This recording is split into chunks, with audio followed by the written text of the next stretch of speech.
Hey, and welcome back to the number one podcast in the world, the Cellarcast, episode 109. Forgive me if I'm a little bit sleepy or my brain isn't working too great today because I think I technically got enough sleep, but I stayed up too late last night because I was thinking about things that I'm going to talk about on the podcast today. I don't want to get into that too quickly, but yes, we did. Well, I did the whole Barbie Barbenheimer circuit. Could you call it that? So it's gonna be happening today. If you listen to the last episode, I said that I was going to be seeing Oppenheimer after all. But before we get into that, there were no there was no questions last time. So I'm just going to jump right into a little news story that I wanted to talk about that came out very, very literally today, as of the day that I'm recording this, on the 23rd. Psygnosis and Sony veteran John Gibson has passed away. Now, most people might not be familiar with John Gibson, but I saw the picture and I saw the name, and I'm more of a face guy than a name guy. And I immediately was like, that guy was in a video that I made. way back when, in the first year of my channel, I made a video on Imagine. Specifically the rise and fall, well, mainly the fall of their studio. It was Imagine was one of the biggest so-called software houses in the United Kingdom in the early 80s, and they had a meteoric rise and an incredibly interesting fall as a result of some, I don't want to spoil it, some very bizarre business decisions. Go watch my video on Bandersnatch on the main channel to find out, because I think that's probably one of that was the first video that was like, oh, I can find a story that's interesting on its own without me having to, say, make jokes about it or insert jokes to make it interesting. And it's not too often that you find stories that crazy, but it's like the only other thing I can think of that even kind of rivals it. Actually, it rivals it way more, is the Die Hard series and Die Hard game fan. But so Imagine was this studio in the 80s in the UK, and they were really popular. They pulled in a lot of money. I guess I can go over a very truncated version of events. But essentially, John Gibson was one of the programmers who worked at Imagine, and this was a company that was run by... Video games were such a new industry at the time. This was like 83 around then. And the market for it was... The people who were making it oftentimes were there was a lot of young people in the industry making games, and it was also a very indie time. There wasn't a big business around it. There were businesses, but it wasn't like this. It wasn't anything like what we have today, especially not in that time, in that place.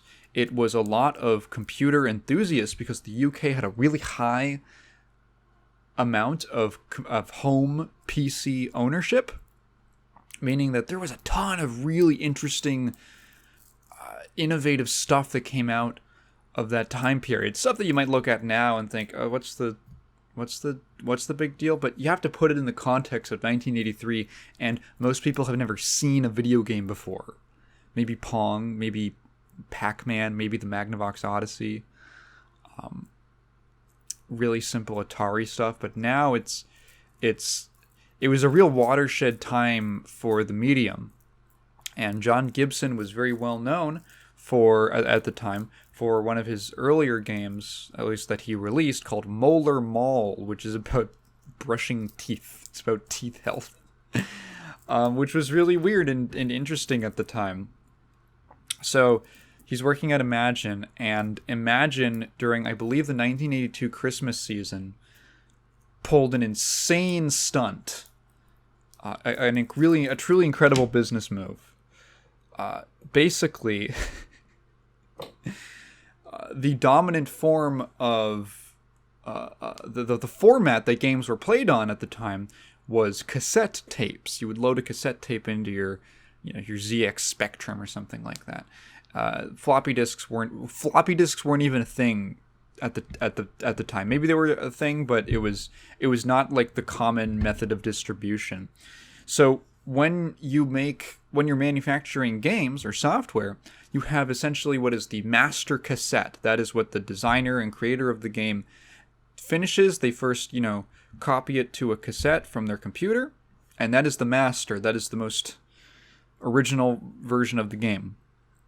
And then they ship the master copy to a reprint, like a duplication house or a duplication factory, something like that, a tape copying business.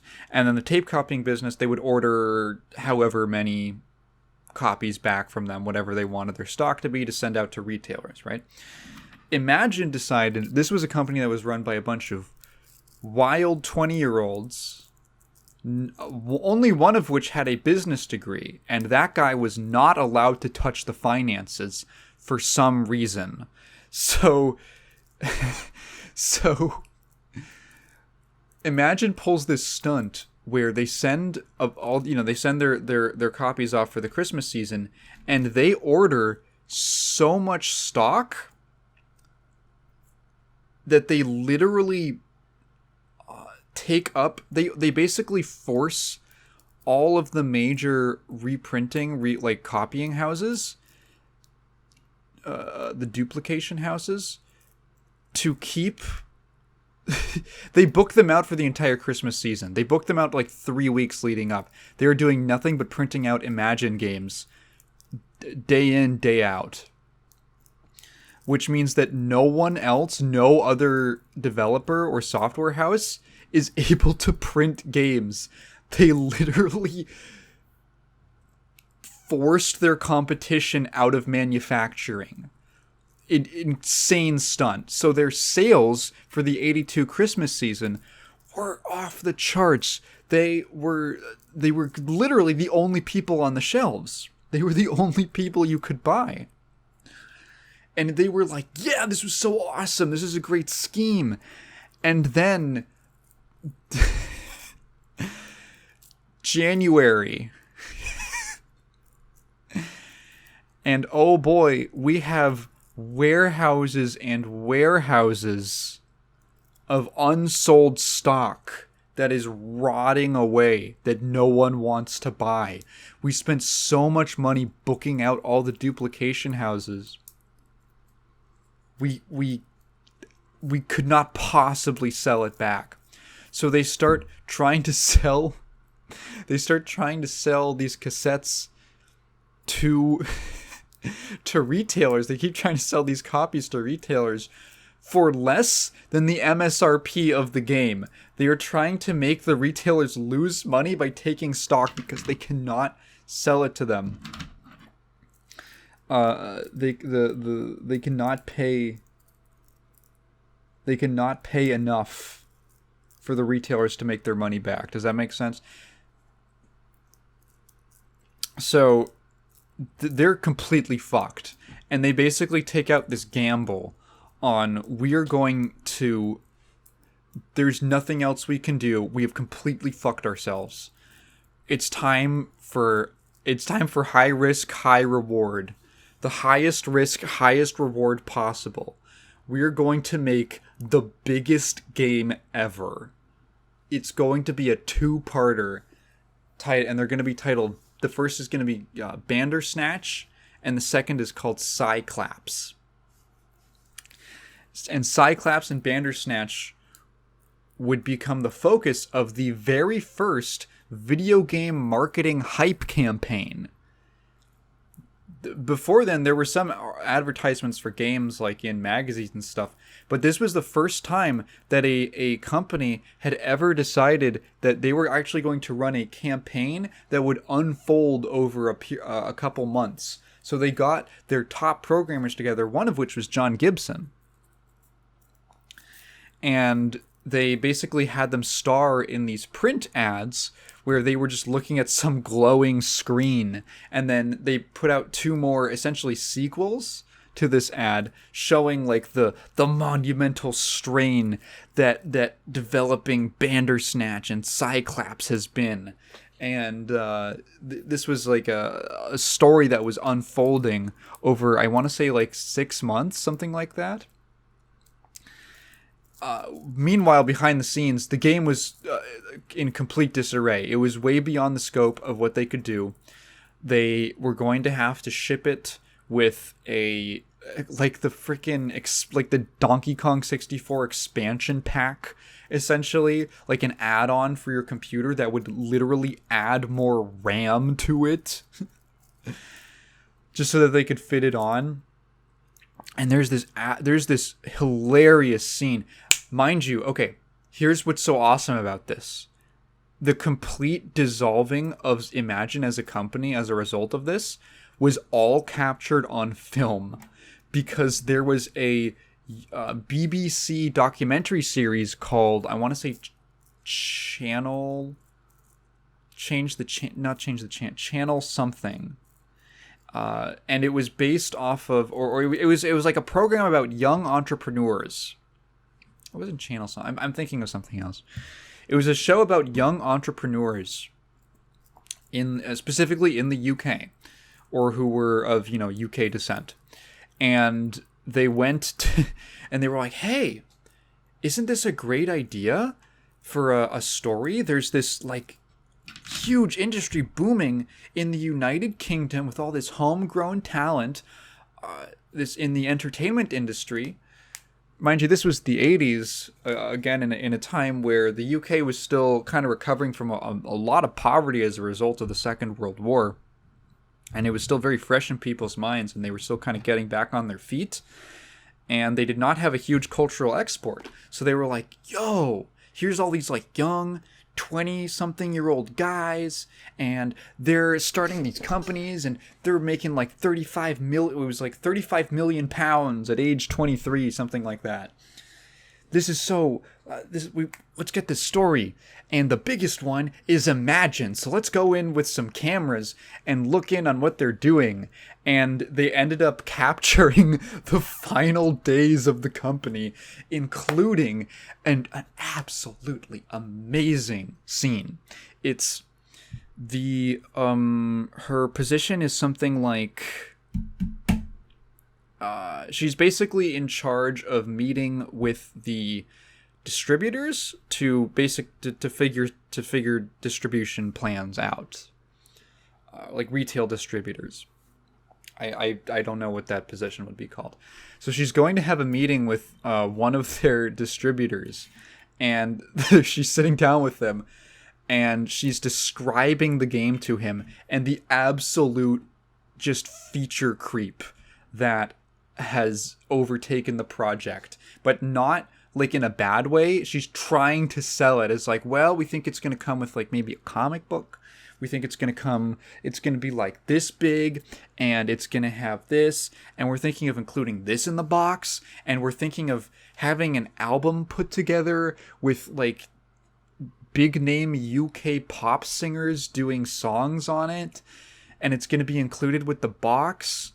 And the guy is just looking at her as she's describing this, and he goes, so it seems like an awful lot. She's like, well, yeah, it is, but it's the biggest game that's ever been made. And now, mind you, at the time, the most expensive games in the UK were maybe it was like £9. I don't know what that is adjusted for inflation. Let's look that up. £9. Oh god, 1983 to today? Yeah, I don't have a pound sign on my a pound symbol. on my computer. So that would be okay, 9 from 1983 to 2023. That would be 38.86, about 40 pounds. I imagine there's a little bit of tax on there. So about 40 pounds. Or wait, don't they include that? Well, no. Well, this isn't a price. This is just adjusted for inflation. So it's about 40 pounds, right? Is the most expensive game. I think the low end was like, what was it, £3 or something, which this says is approximately $13. Sorry, 13 pounds today. What is 40 pounds? What is 40 pounds today?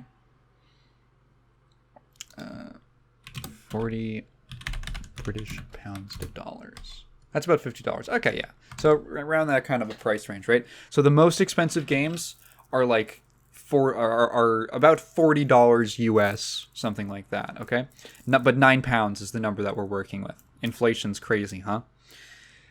So she's like, yeah, it's gonna be the biggest game ever made, and don't worry, because we're gonna package it with this thing, and he's like, so what kind of a price point are we looking at? And she goes, well, it's hovering around 60 pounds.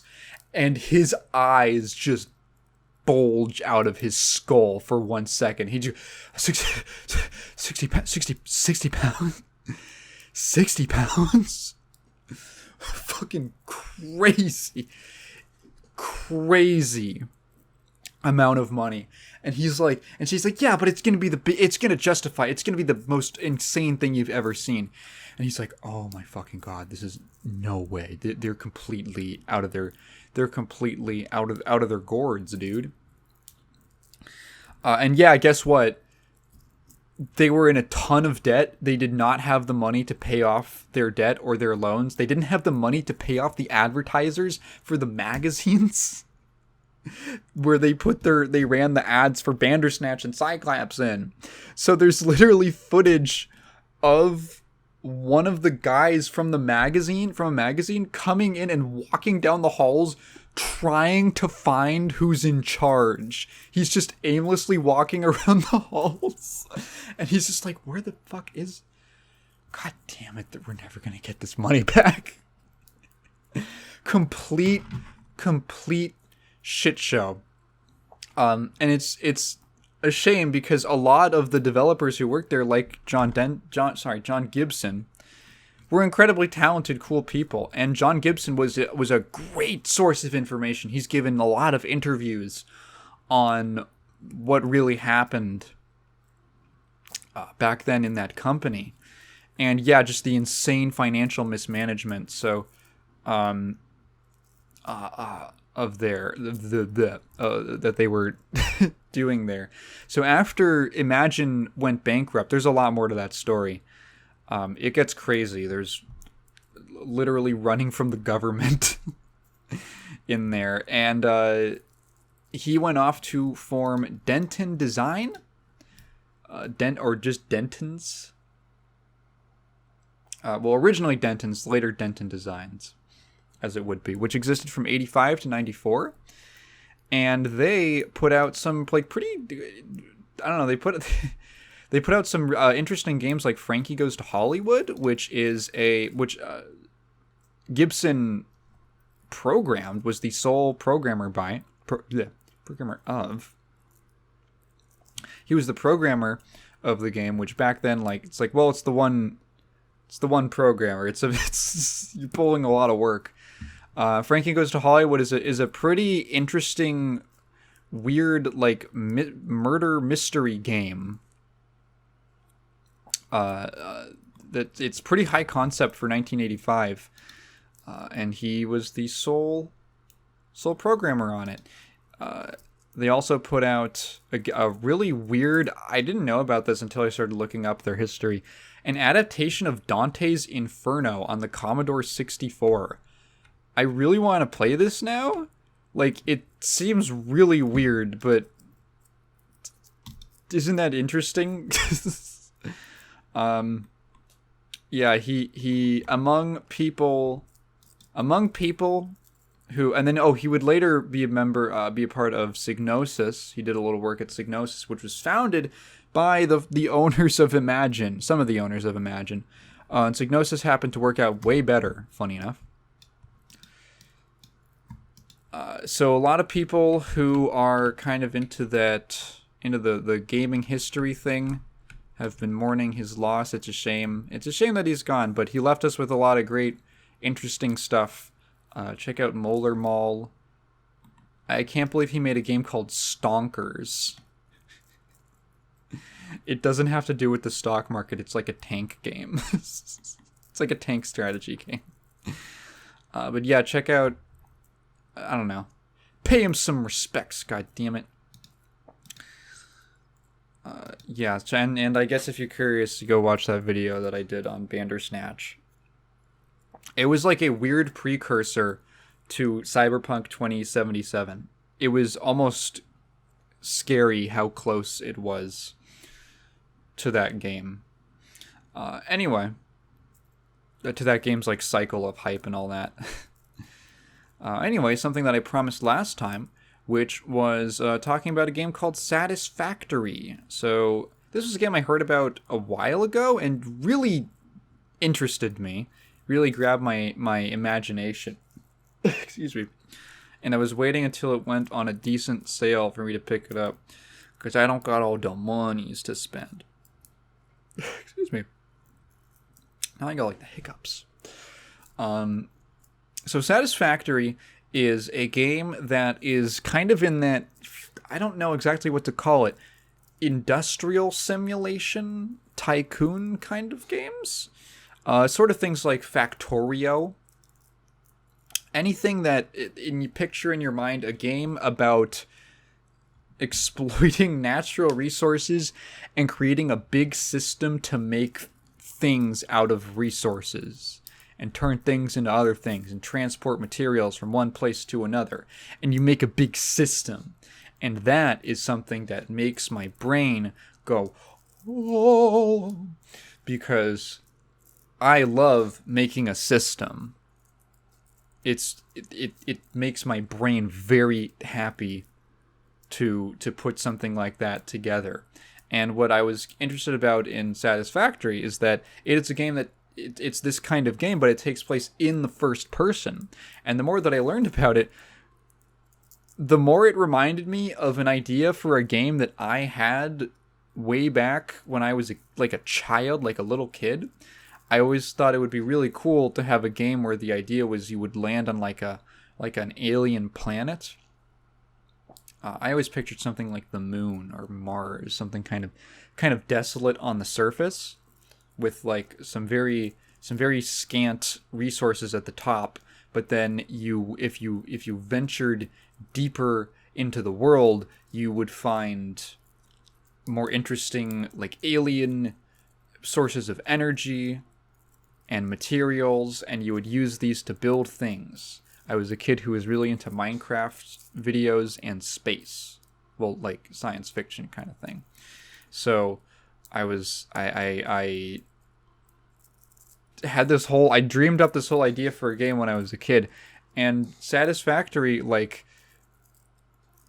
kind of is that game, crazy enough. It's really weird. It almost feels like fulfilling a childhood fantasy of a game that would be super cool if they made it. And now someone did. It's like, because it's the idea is it's not just like managing the thing from a top-down perspective. It's walking around the environment and the things that you build, and managing things by hand and getting up close to it and stuff like that. So I was just, man, I was like, this seems so cool. I finally got the opportunity to pick it up, and I really like it. It's one of those games that really grabs my goat. Is grabbing your goat a good thing or a bad thing? I'm using it as a good thing. The thing that I like about Satisfactory compared to, it's not really like Minecraft. So, okay, I have this problem with Minecraft where every 6 months I boot it up and I play it for a day or two and I'm really into it, and then I hit this wall of like existentialism where I just ask myself, why am I playing this? What is the goal here? What am I trying to accomplish? I actually think this is really boring and aimless. And all of a sudden, all of my enthusiasm completely vanishes for the game. And I've brought this up on to some people, and I've brought it up sometimes just like on like online discussions about, oh, you know, what's something that's popular that you couldn't get into, and why?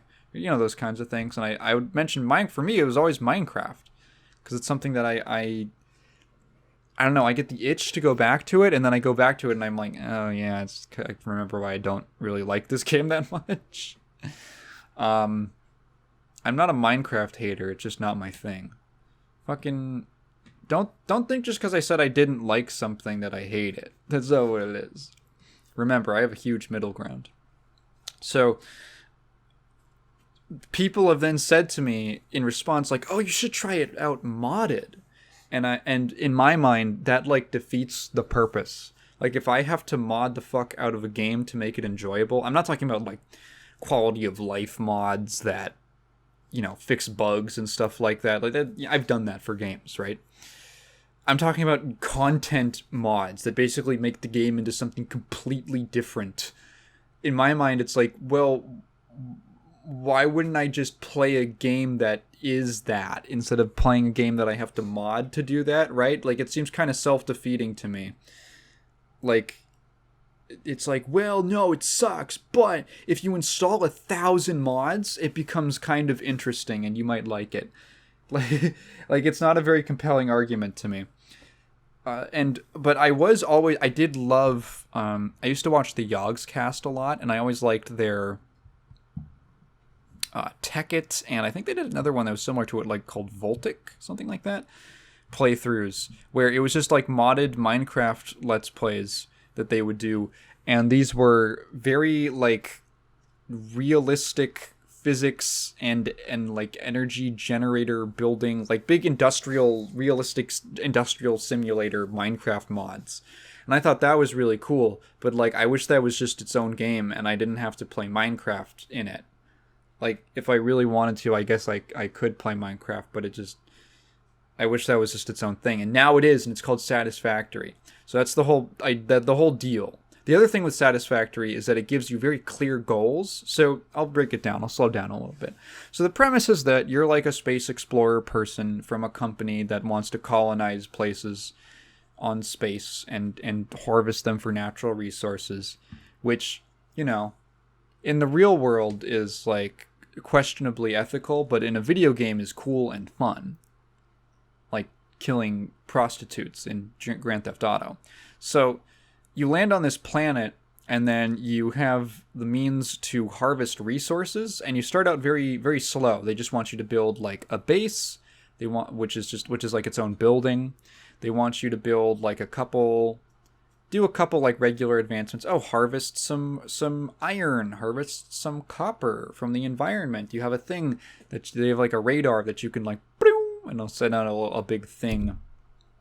It'll send out a big wave, and then you'll get little pings for how close resources are. You like mine some of them. They don't run out. They're like infinite, but like you gotta run to them.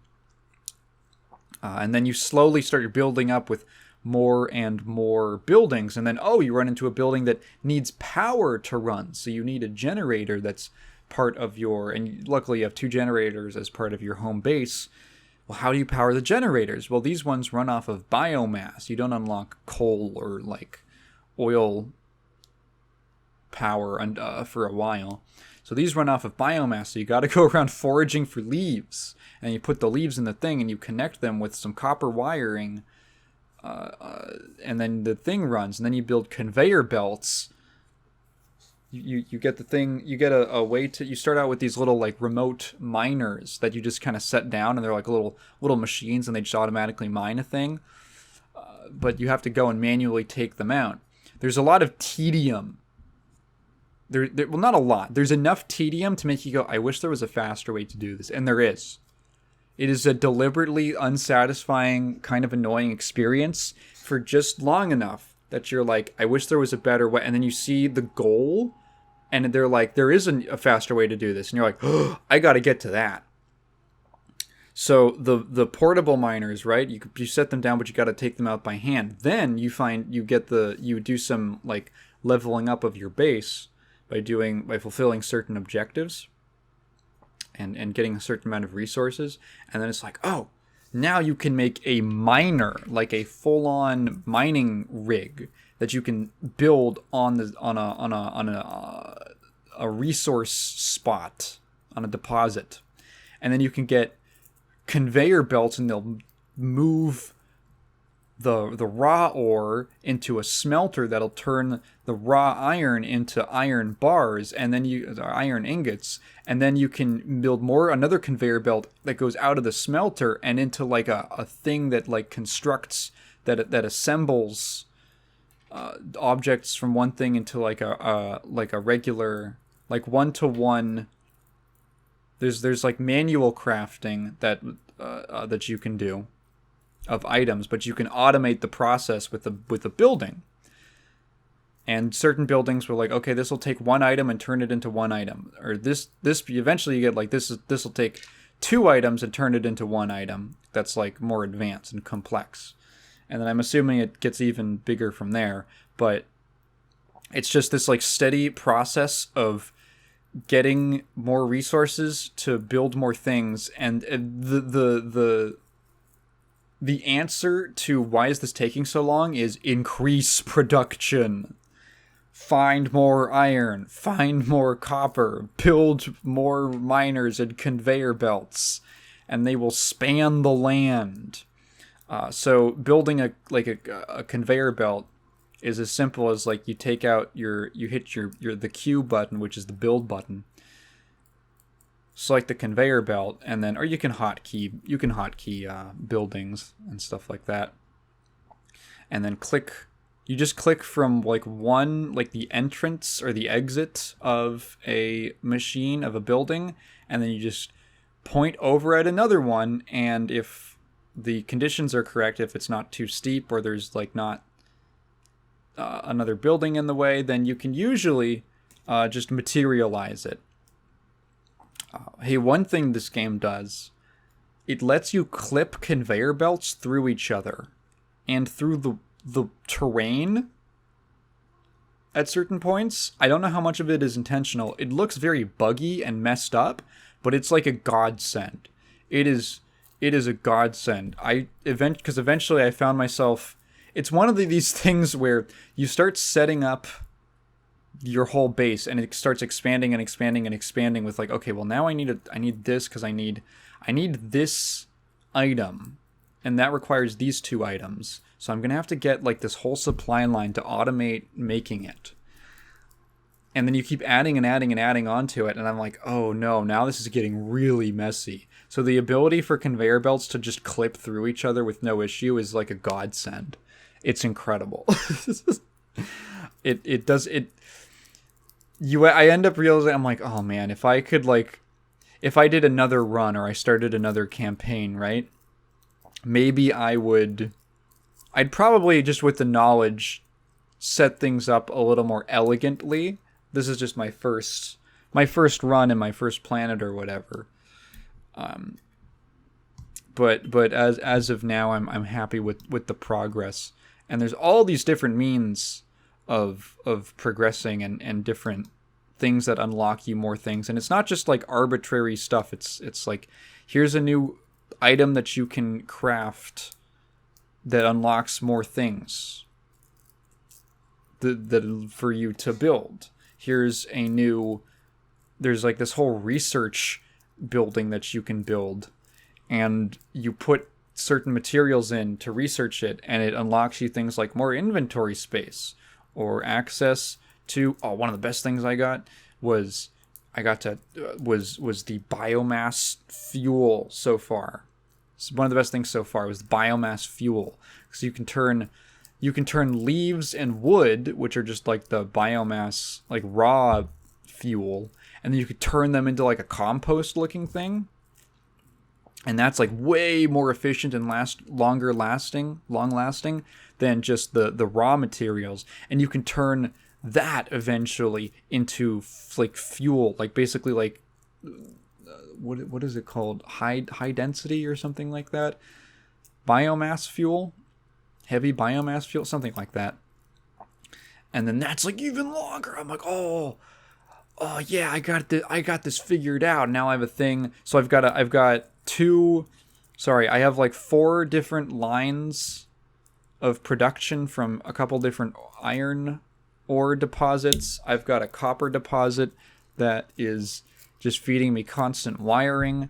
I've got a bunch of different generators that I have to keep running. I have a bunch of things that go into storage, and then at need be, I'll build like a thing from the storage container to send it to like an assembler, and the assembler will put it together into another thing. And it's great. It makes my brain so happy. Very cool game. I think it's worth it. If I had the money to buy it at a regular price, I think it would totally be worth it. It is in early access, so there's a little bit of bugginess. The game has a very long boot time, from what I could tell. I know that I install all of my Steam games to my hard disk drive, so I'm aware that tends to have a longer read speed, a slower read speed than something like an SSD, but I usually don't have much of a problem with it to the point where it's noticeable. This is the first time that, like, I don't know if it's the game or the fact that my computer has to read it off of an HDD that has a slower speed. So yeah, it takes like a minute for the game to load up, and then a little while for the actual like world to load itself. But it's not the biggest problem in the world, and I haven't had any crashes so far. Yeah, there's all this like interesting, cool stuff. I've been very confined to like a small area, but the further that I go, I'm like, oh, I need oil now. I need oil or coal or something like that, and I gotta go find it. So I have begun the expedition process of, I need to find more coal, or I need to find it in the first place and get to it, and make sure that it's around like a body of water so that I need water to transport. I'm not sure. I'm sure it's like a chemistry thing or something like that. But yeah, Satisfactory, really cool game. It scratches an itch that I've had for a while, and it scratches it good. Also, it can be played co-op, so that's neat. It does mean that even when you're playing single player, you can't truly pause the game unless you use a console command, which is a little annoying because there's definitely like a time element with the fuel usage. Like if I have to like step away for a second, like, oh, I want to go make some food. I have to like do some console commands instead of just hitting escape, and then I don't have to worry about, oh, while I'm making my food, the fuel is going to run out for my generators. I'm going to come back. I'm going to have lost a bunch of productivity kind of thing. But yeah, I guess it's possible. I wish that it was a thing for single player games, or if there wasn't, I wish that it was a thing that if as long as there was only one person in the world, and then if someone tries to join the world while it's paused, they will not be able to, kind of like just block them till someone unpauses. I don't know. Does that make sense? That makes sense to me. But yeah, Satisfactory, really cool game. Recommend it. Check it out. Industrialism, baby. Oh, yeah, hoorah, hoorah. Next thing I want to talk about is a topic that I have not been like super following. I haven't been super following it, but every now and again I'll just watch all the trailers that come out, and that is the Mortal 1 combat news. So I say this because did I talk about this?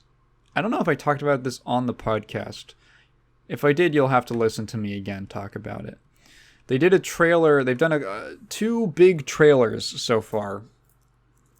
One for the Lin Kuei, all the ninjas, and then another one for a bunch of the, I don't know, Umgadi characters, who I think that's what they are. I think that's what they're called. I don't know what they're supposed to be.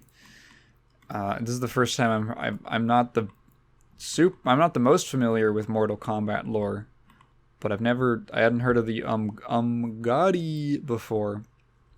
Anyway, I guess I'll start off with the Lin Kuei. The Lin Kuei trailer. I watched this a while ago. I had some thoughts on it. So I think what they're doing is they're just taking all of the MK ninjas and they're combining them into the Lin Kuei as opposed to having them be separate, because Scorpion I don't think he was ever Lin Kuei. That was like Sub-Zero's clan. Scorpion was just a skeleton man. And so I've already seen a lot of those two fellers. So I mean, yeah, the combos in this game look pretty cool. There's some cool stuff in this game. So the big reveals were Smoke. It was Smoke, Rain, and I guess the cameo characters. This trailer has like why does this trailer have 3 comments? Okay. The cameo characters of the classic Cyber Ninjas. So I am a known Smoke fan. Smoke is one of the Mortal Kombat characters that I'm like, he's cool. I always like it when he's in the game. I will play as Smoke. My favorite version of him is UMK3 when he's Cyber. I think he's really fun in that game. I'm not a super huge fan of Human Smoke, and to my disappointment, it is Human Smoke again. And he has a weird, short, like, K-pop haircut. I don't get it. They've given him, like, this little... I don't know what it's called. He's got this little dagger that he, like, moves around with smoke magic. He looks... fine. He looks kind of cool. He's got the teleport punch, which I appreciate. I always love the teleport punch. I want the harpoons back, but they're never gonna give him that back as human. But he looks, I don't know. I'm not familiar enough with MKX Smoke to really tell, like, say what he does. He's not doing like portal or like teleport slam stuff either, so I'm not sure. It looks like a new take on him. Having the Cyber Ninjas is obvious. I'm assuming that they're just going to be doing Human Smoke and Rain, and they're not going to be including Sector or Cyrax in their human forms, because it gets really crowded. So the problem is, what's always been funny is that you can have Smoke by himself in a game, but it's weird if you only have Sector or you only have Cyrax. That's weird. Like, they're supposed to be together. I don't know why. I don't make the rules. They're ketchup and mustard. They gotta be together. So I can see why that becomes a little cumbersome from a development standpoint, because once you make the decision to put one of them in the game, you have to do both. Like, they're a package deal. And for characters who are not the highest priority, like Sub-Zero and Scorpion, that I can see that kind of weighing down on development time. So just having them be cameos is, I wish that they were fully playable. That would be cool. But whatever. You got to give and take. Because there's some other interesting additions like Rain.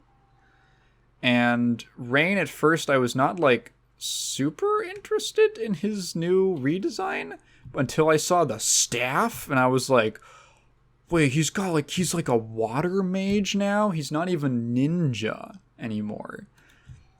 This is probably my second favorite Rain design now. I'm going to be honest. I think this looks pretty cool. My favorite Rain design, in my opinion, the best one, is the MK9 one, where, in my opinion, that's like the perfect balance of the ninja and the prince themes that he has going on. Like, there's always been this funny thing with Mortal Kombat ninjas where they were all just palette swaps, but they gave them very individualized lore. Like, only Sub-Zero and Scorpion were really kind of ninjas. And then all the other ones was like, is Ermac a ninja? He's like a soul man. Oh, no, he's not Soul Man. Sorry, he's not doing that. He's not. Ermac is not bringing out the shoe polish. I'm sorry. He's made of souls, right? And he has all these psychic powers, and Reptile has all this weird connection to the Dragon King and all that. And they gave them, and Rain was a prince because Purple Rain, haha. And they gave them this very individualized lore. So they had, I feel like they ran into this issue of like, well, how do we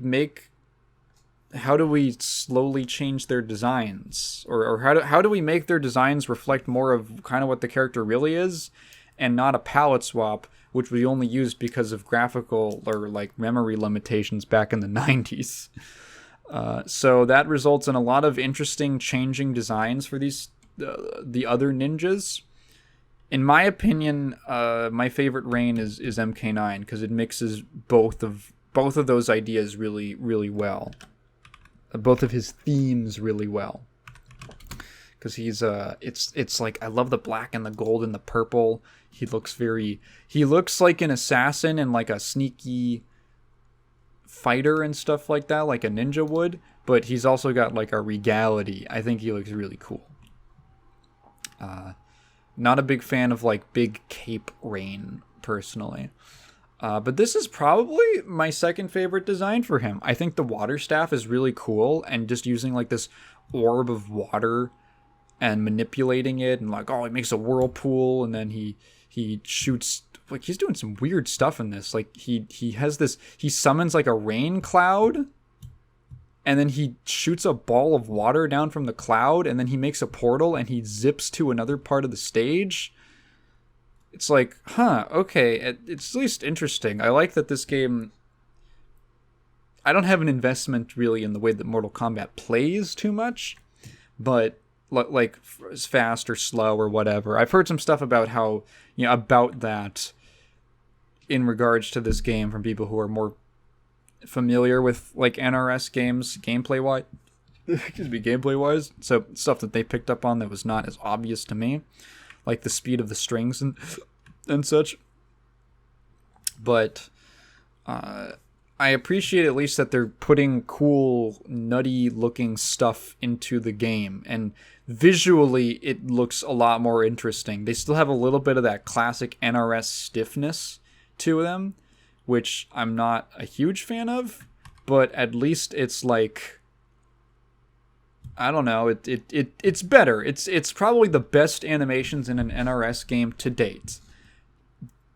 Not that they're up to the standards of like Capcom or anything, or Arc System Works, or Bandai Namco, or SNK, or really anyone else. They are probably dead last in terms of actual like good looking animations, but they're a lot better. Oh yeah, Frost is a cameo fighter, I'm pretty sure. I don't think she's fully playable, which is fine. Frost is sort of neat, but I don't really see the point of her in a game. Well, Smoke does have teleport drops in this game. Okay. But I don't really see a ton of point, a lot of the point of having her. Oh, I like that they included... Oh, that's kind of weird, actually. Hang on, I'll finish this thought. I like that. I don't see a ton of point in including her in a game with Sub-Zero also in it. She's just another ice person. So there's like a fatality, because I'm just watching the trailer in the background right now. There's a fatality that classic Scorpion can do, like the retro Scorpion as a cameo version of him, where he sets you on fire and then you explode into like a million bones. which in my mind, I don't know if this is intentional, but that feels like a reference to Mortal Kombat 3, where you would do a fatality that exploded someone, for instance, but there would be like 3 rib cages and like 5 femurs and stuff like that, and it made no sense. But it's MK2 Scorpion. It's MK2 Scorpion with like the diamond crosshatch vest and not the tri-segment vest that he has in MK3. So I don't know. Maybe it wasn't a reference. Maybe it is. I like it though. I like a billion bones coming up. Oh, and Smoke gets a recreation of his other classic fatality where he puts a bomb in your mouth and fucking blows you up. Yeah, that's a good one.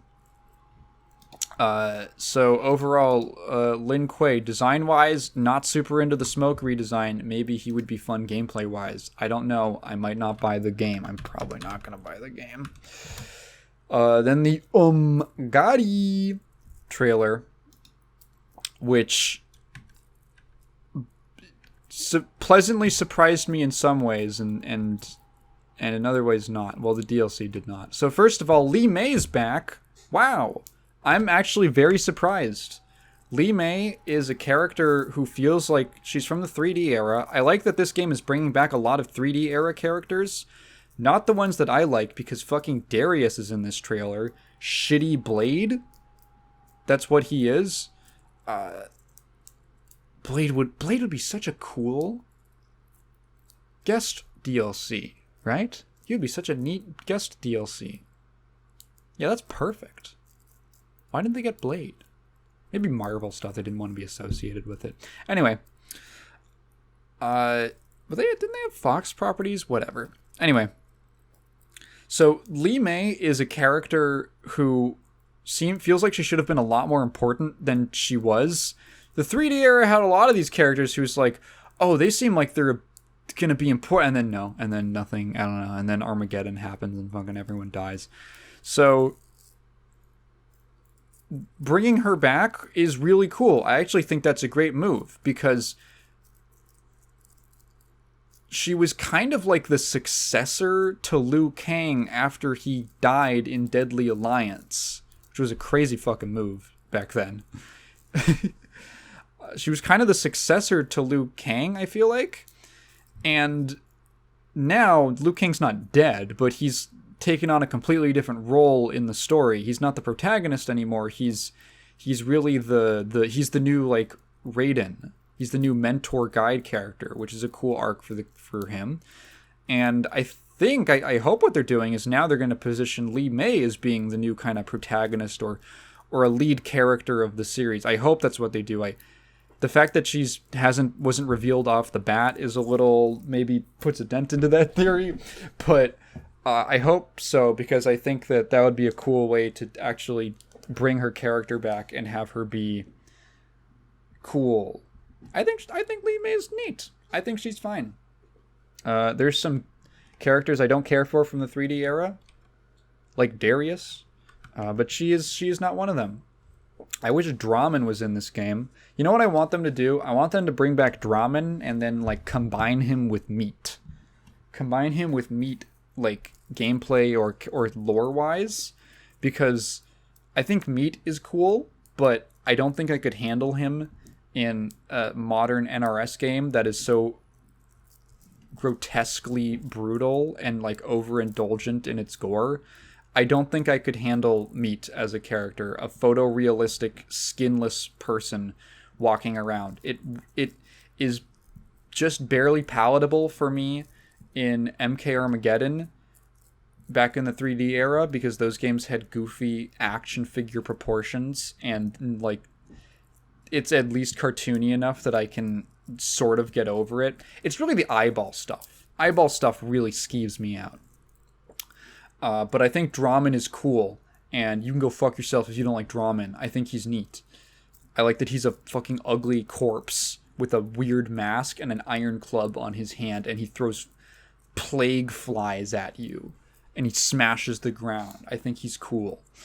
I want them to combine elements of their backstories and something. I think you could do something neat with that. Some neat with meat. But no. So what do we got going on? We got Lee May, and she's doing. I vaguely remember what she did in like the 3D era games. She was just kind of martial artist. Like that's what she was a successor to Liu Kang. She did martial arts. I remember her having some vague. Am I imagining like a flower theme? Something like that? Anyway, Tanya's here. She looks fine. She looks pretty good. She looks like Tanya. She looks more African than previous versions of Tanya, I feel like. Let me look at MKX Tanya. What does she look like? Sort of. She looks a little like, I don't know, like indeterminate national. She looks. MKX Tanya looks more like north, like Egyptian, like that kind of. What is it? Nima, North. Something like that. She looks like from that region. You know, Rami Malek, like that kind of an ethnicity. Yeah, she looks like she has some neat stuff. They brought the staff back, which was always the coolest part of Tanya, is her staff, in my opinion. And she's still doing. I'm assuming she's gonna backstab. Oh, Baraka, he's back. I'm assuming. Well, maybe they'll do something different, and Tanya won't be the betrayer, because remember that one time in MK4 when she betrayed people? That's her whole character, is that she betrays people because of one janky ass game. Baraka's back. He's main roster this time, that's neat. He looks cool. I like that they added a lot of like, I don't know what you'd call it, swooshy effects to his blades. He's got like when he does combos, there's that like what is it, like a trail that follows his blades, and it's like a red swirl and stuff like that. I think it's neat. Yeah, Darius is back. I don't care about Darius. He's he's lame. Maybe I don't know. I feel like you could have picked someone way cooler to be a cameo fighter than Darius. From the 3D era. You know what it's gonna be? It's because I don't know, Movado. I think Movado's cool. I think Movado should have another go. I think they should do another. God, Darius looks so lame. He's so lame looking. I think Movado should have another go. I think Draman should have another go. I think who else was cool from the 3D era? Stop giving Bo Raicho appearances. I hate Bo Raicho. Oh, there's totally characters that are fun. Oh, Reiko. Reiko's back. So I'm pretty sure he's going to be... He was in the cutscene. They didn't show any gameplay of him. I'm pretty sure he's going to be main roster, because in the cutscene they show, it's very clearly like a classic NRS thing where it's a movie that's sometimes interrupted by gameplay. And it really feels like the way that... no, they don't show him in this, I don't think. Do they? Is it in this trailer? No. Okay, what I'm thinking of, I'm getting this confused with a leak I saw from San Diego Comic-Con. They played part of a cutscene from the game, which is where the shot in this trailer where Lee May bursts out of the carriage and starts fighting some dudes. They showed pretty much the whole lead up to that scene and about where it should transition into gameplay. And yeah, spoiler alert, guys, for upcoming characters. Reiko's back. And Motaro. Which is like, oh, Motaro. Okay.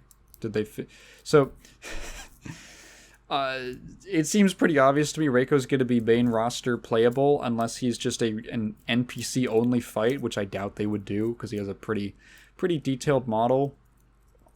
But the point where the cutscene ends in that leak is clearly like, okay, this is 1 second before the game zoom, and you go to gameplay. You go to the 2D fighting. It's exactly the lead up to that. And Motaro's going to be the cameo because they don't know how to mocap horses. So they can't do Motaro, because if we can't mocap a character, then what's even the point?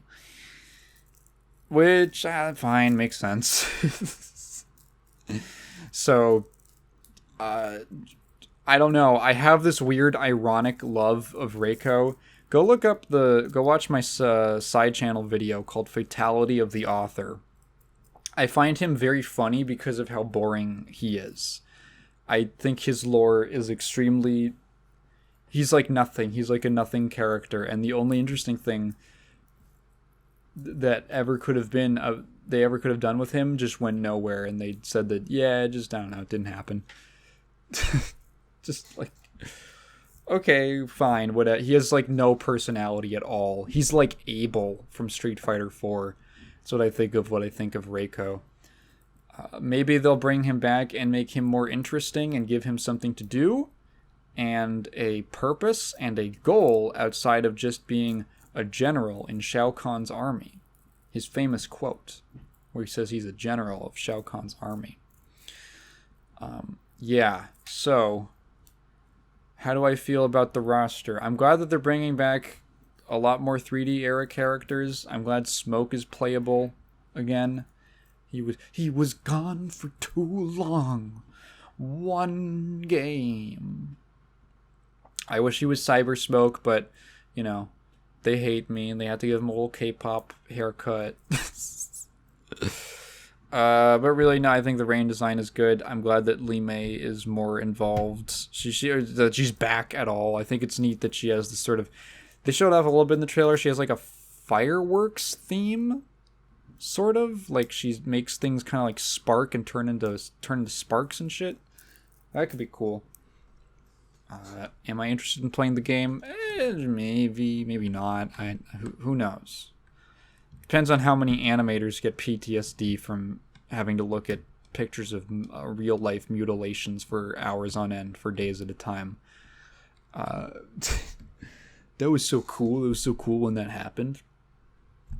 Anyway, let's talk about the movies. So, as I discussed last time, July 21st, Barbenheimer Day, the day that two completely polar opposite films in tone and style were unleashed onto the world, at least in the United States. July 21st, also the 2-year anniversary of my relationship with Katrina. So, guess what we have to do? Guess what we had to go to? I don't mind. I don't care about going to her movie.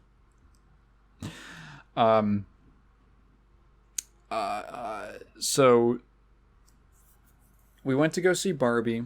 We went with some friends. She dressed up as Barbie, as Cowgirl Barbie. She was very excited. It was sweet. We get into the theater, and what do I think of the movie? What do I think of the film? My broad thoughts. So, okay, it's a little complicated. The more that I thought about the film, the more I had to think a lot about it before I could come to like a real conclusion about how I feel about it, because I walked out of the theater enjoying it. I feel like Barbie is an extremely enjoyable film that has like a ton of problems, like a ton of thematic issues that are really fucking weird. So we open, and I know this was a PG-13 movie, and I was expecting it to get a little surreal and a little strange. We open, and in the opening monologue, they used the word feminism, and I said, okay, I'm starting to get an idea of where this is going, because they say Barbie solved all the problems for women and feminism. They say this up front, and it is meant to be a tongue-in-cheek thing. And I'm like, okay, I know where this is going. They're going to go to the real world, and Barbie's going to be like, what? What? That's my impression. It's my Margot Robbie impression. That's what she sounds like. If you get out into the woods and you hear a whoa, that's a wild Margot Robbie. Anyway, so I was like, okay, I think I know what they're doing. And they pretty much did that, but with a lot of stuff that I did not expect. So this movie has a lot to say. It's very ambitious in the messages that it's trying to get across and the breadth of subject matter it's trying to tackle. Some of it, and it operates on a couple different levels. So I want to explain the plot of the movie first in broad terms. This is a full spoiler thing because I've never given a fuck about that. So, hair in my face, hair got in my mouth. I'm like a cat. So, Barbie lives in Barbie Land, and Barbie Land is exactly what it sounds like. It is it's like a matriarchal utopia where women control everything and all the the Barbies control everything. Kens hang out and they do their thing, and main Ken, Ryan Gosling Ken, lives for Barbie. He is only, they say it in the intro, he's only his days, the only thing he wants out of his day is for Barbie to look at him. So I'm like, okay, cool. So we're setting up the characters. Everything is totally picturesque and ideal, and everything's cool and happy in Barbie Land. And then main Barbie starts having thoughts of death and weird dark existential thoughts, and she doesn't know what to do with it. And her little perfection things, like the fact that her feet fit exactly into her shoes because she's always on her tiptoes, so she's wearing heels. Her feet become flat. She can actually stand on the ground flat, and she doesn't know what the fuck is going on. There's an extended Margot Robbie feet scene, which I thought was guest directed by Quentin Tarantino. It's so in your face. So she finds out that these kinds of she goes to quote unquote weird Barbie, and I heard the name Weird Barbie, and I thought, oh, this is where Kate McKinnon comes in, and it was Kate McKinnon. So Kate McKinnon comes down and she's like Weird Barbie because she got played with too hard, and like the kid who played with her scribbled all over her fucking face. It's kind of like allegorical, and like the Barbie land reflects the real world kind of thing. But like, so hang on, we'll get to that. So she's like, hey Barbie, the reason this is because the person who plays with you, because I guess let's just take the movie on its own terms and say that yes, only one person in the world owns regular Barbie. She owns like Barbie. Stereotypical Barbie, as they call her eventually. White Savior Barbie is another thing that is name dropped. And she's like, you have to go into the real world and fix this problem, or else the feelings of your owner are going to reflect onto you. So Barbie's like, I gotta go to the real world. And then Ryan Gosling Ken shows up with her, and they go to the real world, and things are completely different. Barbie Land is a very saturated, colorful, like literally saturated. The colors are extremely bright. And then the real world is filmed very differently. It's very flat. It looks like a Skittles commercial. That's the best way I can describe it. You know, when it's just flat, and it's made to look like notably grayer. And they're like, what do we do? And then they have some wacky hijinks. Ken walks off. And here's where the movie took a turn that I was not expecting. So Ken is walking around the real world, and Ken is used to living in a matriarchy where every single position of power and influence is held by a woman. Women are doctors, women are lawyers, women can be in wheelchairs, even. And Kens hang out at the beach, or they do a very minor assigned role. And he was walking around Los Angeles, and he steps into like a corporate building or something, and he sees a picture of Bill Clinton playing the saxophone, and he says, his eyes widen, and he goes, a man can be the president? And this kicks off a chain reaction of events. that took me by surprise.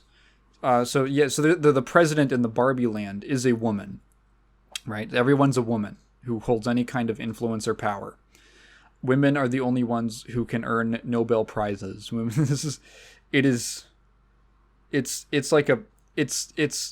okay.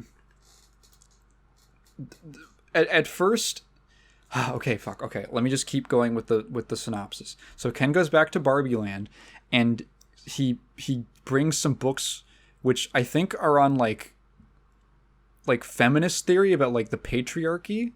They use the word patriarchy a lot in this film, like a lot, and turns Barbie land into he starts a gender revolution where men are gonna be on top now, and women are gonna be the second class citizens. He starts the Keninist revolution, as I call it. And Barbie comes back to Barbie land because she meets her owner, who's this like very sad mom who feels like she's underappreciated and her daughter is moody and hates her.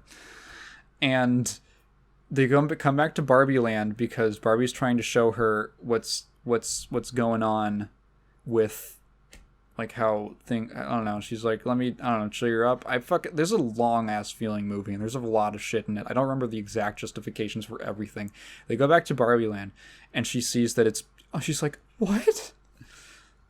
Women don't hold all the positions of power anymore? This is terrible. We have to stop them. So which is very strange, is that all of the women have seemingly overnight accepted the premise that men are better than them and are in subservient roles. It's really, like, it's not ever really explained why all of these career women suddenly decided that it made way more sense for them to be, like, maids and subservient to men. It just kind of happens. And in Ken's words, as soon as he explained it to them, they just they just kind of keeled over. They just kind of let it happen and were super down with it, which is kind of weird, right? It's kind of strange. That's a little weird.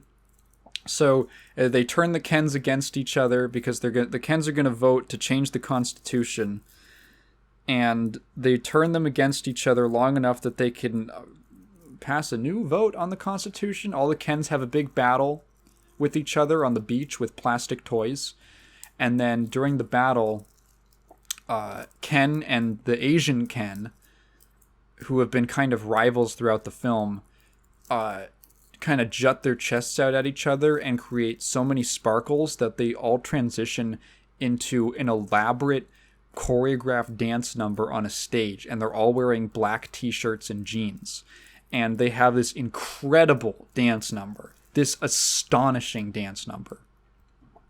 And at the end of it, they decide that actually this was stupid and they should make up and they should just be friends and be bros, and it's awesome. And then Ryan Gosling gets kissed on the cheek by two guys at one time. And they realize that they've lost the battle. And Ken is like, fuck, that sucks. I just like wanted agency in my life. And Barbie's like, they have a one-on-one, and she's like, oh, it's fine. You can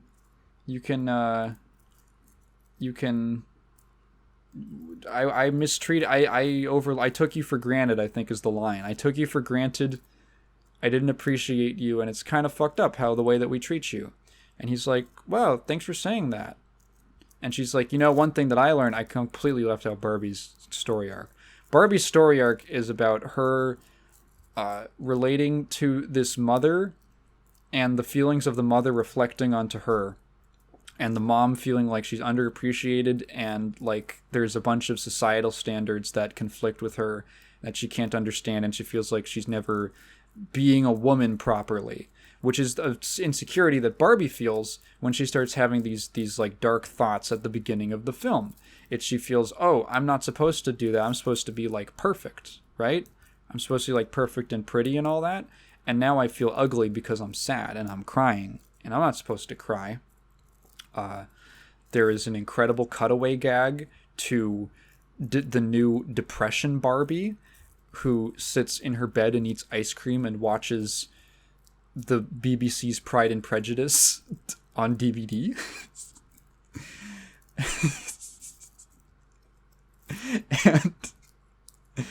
and eventually the mom is like, speechifies at the viewers that women should be allowed to be whatever they want and they shouldn't have expectations placed on them. And it's like, yep. And Barbie's like, oh wait, hang on, no, I'm thinking of it, it's on the tip of my tongue what the thing is, because again, there's a lot happening in the film.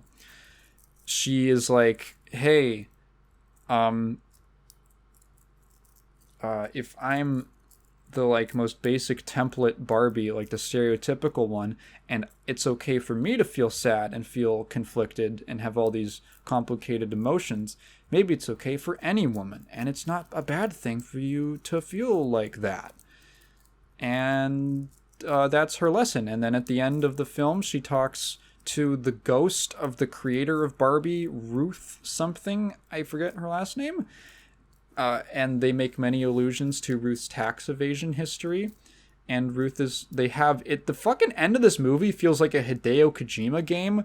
It's two characters talking in a white void about philosophy and forming your own identity, and then Barbie decides to become a real person. I don't know what exactly that means. I think it's symbolic. And then she goes in for a gynecology appointment, because I guess she's developed a vagina. Or perhaps a penis. We don't know. Is that part of becoming a real person? Is developing genitals? Maybe she... What has she got? What she got something? What if she... Because she says earlier in the film that she doesn't have... Like, none of them have genitals. But it's like, wait, she's going for a That's going to be a weird-ass gynecologist. Dude, imagine you're a gynecologist and you're just fucking like... What the fuck is going on? You're like, what is happening here? And then the Kens are like, hey, can we have a spot on the Supreme Court? Like just one spot? And the president says, nope. And I said, what? Huh? Wait, that's kind of weird. And now I'm going to get into the weird thematic problems with this film. So, from my description of the movie, I've left out a lot of stuff. I left out Will Ferrell's whole character because the more that I think about it, the less important he seems to be. I don't really know why he exists. I guess for them to get back to Barbie Land or something? I don't know. I think they just wanted to have like a tongue-in-cheek representation of Mattel or something like that. To be like edgy? I don't know. Anyway, Will Ferrell's kind of funny. There's some funny stuff with him and his crew. So like, well, oh no, he's there because there's the whole scene where Barbie asks why there's no women on the Mattel board of directors. And they're like, I don't know. I don't know why. Okay, so this film is tackling a lot of different themes at a couple different levels. Well, mainly like two levels, I mean. Well, that is a couple, so I was still correct the whole time. There is an individual there on the individual level, and then like a societal systemic level. And the film handles both of these very differently. So let's talk first about the individual level. So the individual level stuff is spelled out is spelled out to the viewer very directly. The movie likes to stop and talk at you about how hard it is to be a woman. Now, I'm going to say something right now, and it might be controversial, and I want everyone sitting at home to sit down for this, because this might be hard for you to hear. I am not a woman. and I've actually I never have been. I'm sorry if I misled you. I'm sorry if maybe you've been, you know, if you've gotten the wrong idea, but I am not, and I've never been a woman. So I cannot attest at all to how accurate that feels or if that resonates with me in the slightest. It is quite literally, it is one of the hardest examples I've seen of not made for me. It is literally not talking to me. But in some way, and I'll talk about this from my perspective now, it kind of is, or it implies that it is. Because okay, how do I describe this? There's always like this thing whenever I hear, okay, so nothing that it says I feel like about being a woman is particularly profound or new. If you have been in contact or if you have heard any broad like feminist talking points about culture or society or expectations for women before, you have heard basically everything this movie has to say about the individual themes themes on the individual level.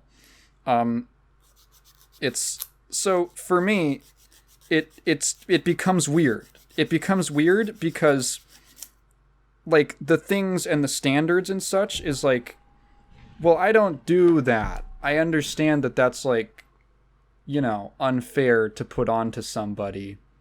I feel like most of the time those kinds of standards come from different people.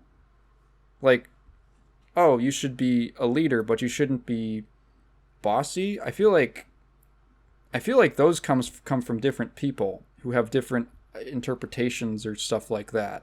And it's taking like, I don't know. Is that taking like too much just listening to everyone too much? Maybe you just listen too much. Maybe women just listen too much. Go out and kill someone.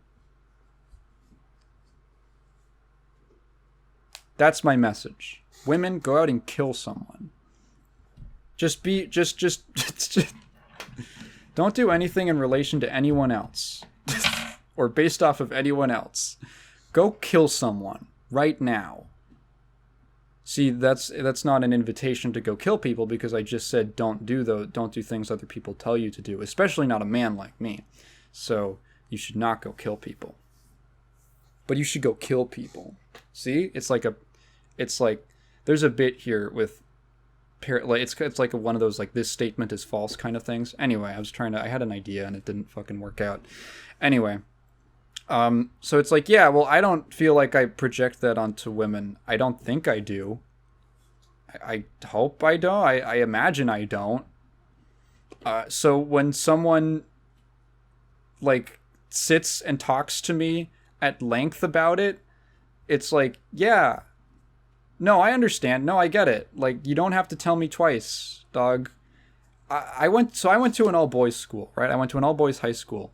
And it felt like every year we would have a speaker come in and tell us about social injustices towards women.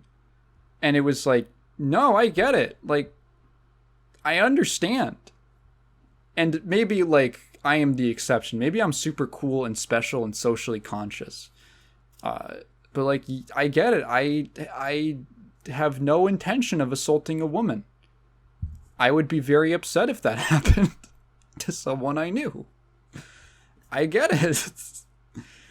Why do you keep...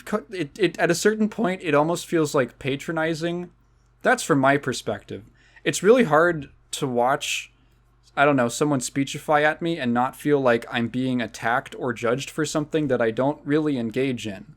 I don't know if that was the intended purpose of it, but it's so blatant, and that's kind of like a weird confusion that I have. There's this big speech that the mom gives near the end of the film about how hard it is to be a woman, and I'm like, no, I get it. I get it. I understand. I don't know what you want me to do because this is an entirely, like, individualized thing. There is nothing actionable that I can do about this. Don't put unfair, weird expectations on, or conflicting expectations on women. Yeah. We're spending a lot of time on this, which leads me to believe, because it's so blatant, it's so obvious and spelled out, that it's like, is this movie for children? Is this a film for children? Because, like, this is the type of communication that you would get in like a PSA kind of thing. It feels like that kind of a communication, but there's like depictions of sexual harassment in the movie. Like, when they go to the real world, someone like slaps Barbie on the ass, and it's like, whoa, that's kind of intense. And here's the other thing, is I was watching this and I asked Kat, like, what do you think the age range is for the theater it's gonna be? And she said, oh, this is like a teens to adults thing. Like, there's no way there's gonna be kids. It's marketed as like PG-13. And guess what? We got into the theater, and there was, not entirely, but there was a decent number of children in the theater. And I found a lot of portions of the film distracting, not because of really anything that the movie did, but because the whole time I was thinking, it was during all of these really blatant, like, we're just going to talk about politics and, like, gender politics. And I'm thinking, like, what are these children getting out of it? Like, what are they interpreting? Is this weird for them? Oh, what are their parents feeling? God, dude, because there was at least 2, like, father-daughter pairs there, right? Could you imagine the car ride home with, like, it was like young kids, like maybe 10 at the oldest. Can you imagine the car ride home? Like, Daddy, what's patriarchy? What is that? And he's like, well, it's like a system, or like it's like a thing where there's like and then like 5 minutes later, wow, does that mean that you're oppressing mommy? Well, no, like, not like I'm just like an individual, like on an individual level I'm not, but like you know, like commerce and government, and so mommy's job oppressing her. I mean, and like he gets home, and mom's like, how is father-daughter movie day? And he's just like, his hair's all fucked up, he's like sweating, he has like a fucking ulcer, and he's like, you should have taken her to it. I was not ready for that. I'm like, oh God, I have to talk about politics with my 7-year-old child. And I'm like, is a depiction of sexual harassment, does that cross into assault? I guess it does. Is that too much for a kid? Or like, should they know about that? Because it's like a real thing, right? And like, is that a thing that like you should be... I don't know. It was interesting. It was weird. It felt conflicted because there's a lot of like really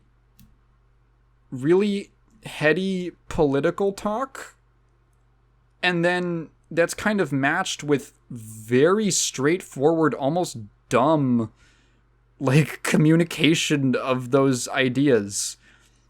Like, it wasn't made for adults, like, it was made for children. It's like it's like, I don't know, it's like if you were to make a children's cartoon about Das Kapital or something like that. Okay, so the individual message is fine, but nothing super groundbreaking. The political / societal systemic message is fucking bizarre. It's weird as shit. It's really strange. And now here we get into my big problem with the film. Okay, I said this as a joke when we walked out, and then I thought about it, and I realized, no, it's not actually a joke. Ken was completely right. # Ken was right. He is absolutely justified in his feelings. Now, the rub is that he takes it too far, and that's why he's the antagonist of the film, without being like a real... I wouldn't call him a villain. He's not malicious enough to be a villain, but he's antagonistic, right? So Ken is absolutely correct in that he lives in a society where he is not allowed to even try to have any kind of power over his life. He exists as an accessory to Barbie. His entire world, his entire life, his identity is based off of a woman. And he's just kind of accepted this his entire life. If she doesn't look at him that day, he's like sad and depressed. He doesn't. The Kens are like literally second class citizens. Barbie Land is in many ways more regressive than the real world. It's actually worse, which I think is funny because a big portion of the movie is like, wow, isn't the real world like bad for women or something? And I'm like, Barbie Land is arguably worse, just in the opposite direction. They can't own property in Barbie Land. They don't have houses.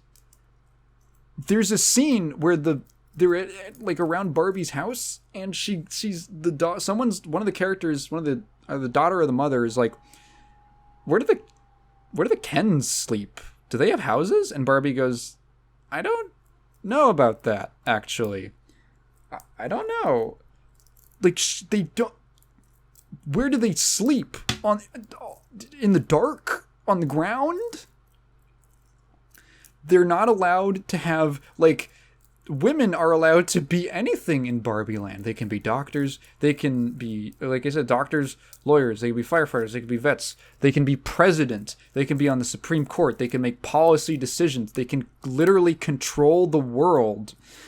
And they get to be disabled. They get to be fat, and they get to be in wheelchairs, and that's all cool. Kens get to be. They don't get any of that. They don't get to be fat. They don't get to be disabled. They get to look like Michael Cera, and they get to be like Asian or something, which is those are kind of like disabilities. I have to apologize for that. I'm very sorry to Michael Cera for that. I'm tired of my girlfriend comparing me to you. And I'm sorry to Asians for that. I'm just tired of my girlfriend. Love you, sweetie. I love you. Happy anniversary. What the fuck was I talking about? Right, yeah, they are all generally, like, conventionally attractive men who are physically fit. And they all have the same body type, and they all have, at most, the most that they get is, like, vague jobs, or, like, really, like, Ken's job is beach, and this is a joke. He's at the beach. What does he do? I don't know. And I thought that Ken is absolutely justified in feeling like he's been unfairly treated. Like, his eyes have literally been opened by seeing a different perspective, that he can actually have agency in his life. He can choose what he wants to be, and he doesn't have to exist only to serve the existence of a woman. It's I was like, oh, this is kind of interesting, because it's way more subtle and not really described in the back. It just sort of happens, and it's kind of interesting. It's like a satire kind of flip of the feminist movement in the real world. And the so it starts to get a little weird, because I'm like, he's obviously correct, but he does a few things wrong. Namely, in that he doesn't strive for, like, an egalitarian society that values men and women equally. He just tries to flip it entirely in the reverse. He goes too extreme, which is like, oh, the end of the film is going to be they're going to realize that maybe they were both wrong, and that they should strive for a more equal society that values the contributions of men and women equally. which wouldn't be the most groundbreaking thing again, but it would at least be something. It would at least be kind of interesting, especially for like a Barbie film, because like, okay, all of this, it's taking Barbie way too seriously, right? This kind of a discussion, if you were to have it without the context of this movie, is way too seriously. Like, like the Barbie dolls are meant for you to buy for your child so that they can play and imagine and like self-insert into little stories. You are not supposed to take Barbie Land as any kind of serious setting with like lore and a universe that's supposed to fit together and make sense. The fact that men just kind of exist and hang out and don't have any real roles in society is not a thing that you're supposed to think about, because they're just sort of an afterthought. They're there for like a general, like a general purpose man character that the child playing with Barbie dolls can be like, I need a man for this story or something like that. So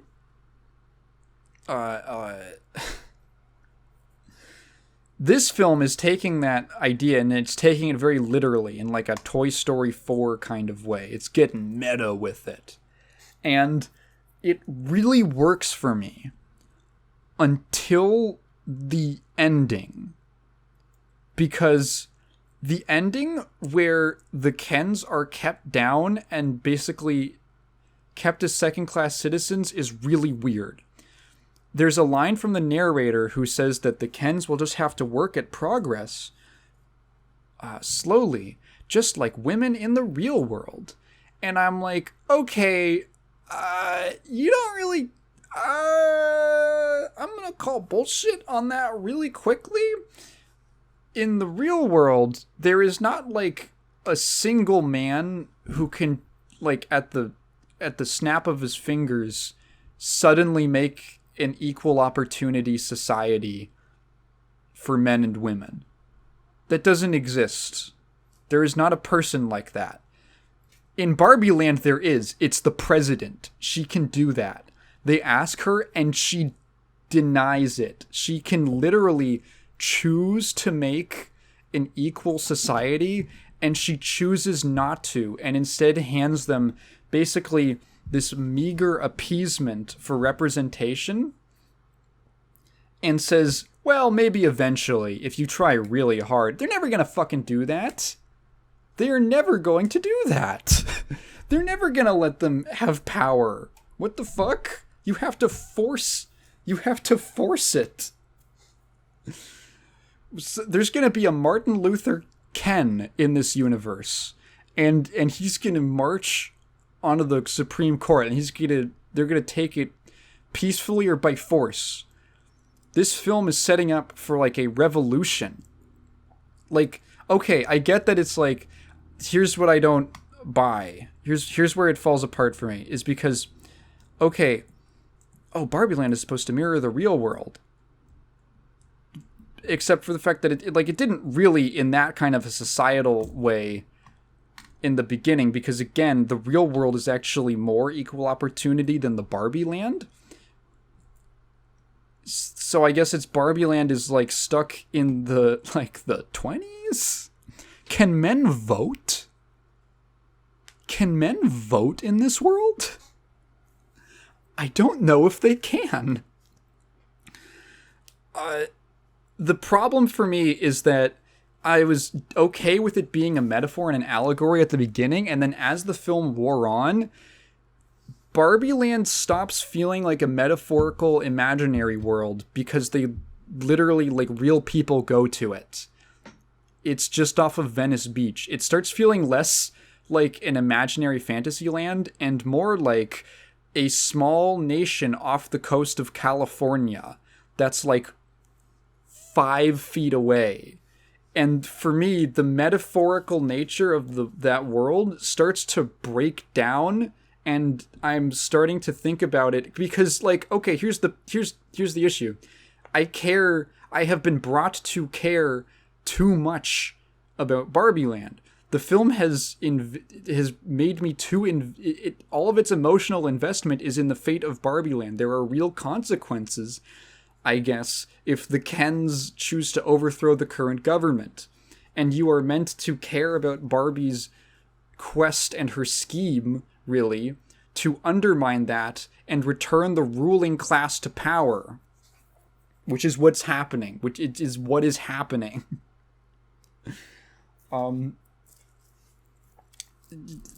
There are real consequences and stakes in Barbie Land, meaning that I kind of have to take the setting seriously. So when you suddenly at the end go, whoops, it was all a metaphor, it's like, no, you can't just have your cake and eat it too, as the Unabomber would hate me saying. You can't just say that, like, to get a little gotcha. It's what it feels like. It doesn't feel like an allegory or a metaphor. It feels like a gotcha, because we had real consequences and we're taking this as a real society that has problems, that has a serious gender imbalance, and then something really fucked up happens where a character tells she tells him to his face that no, you're going to remain a second-class citizen. And this is framed as like totally cool, and it's played for comedy, and it's like, no, because the fucking metaphor is weird and fucked up. Here's why. Okay, here's why. Barbies are men in the real world. That's what the metaphor is. That's what the metaphorical reading is. The Barbies are men in the real world. They control everything. They are in all the positions of power. They own all the important resources and land and all that. And women are subjugated to roles that do not allow them, that are not recognized by society as anything as valuable enough to control things like commerce or something like that. Women are relegated to roles like teachers and mothers and small things that don't really give them any power in society, because society is built up. Society is constructed around rewarding things that men wanted to do. Around rewarding things that men took control of, I should say.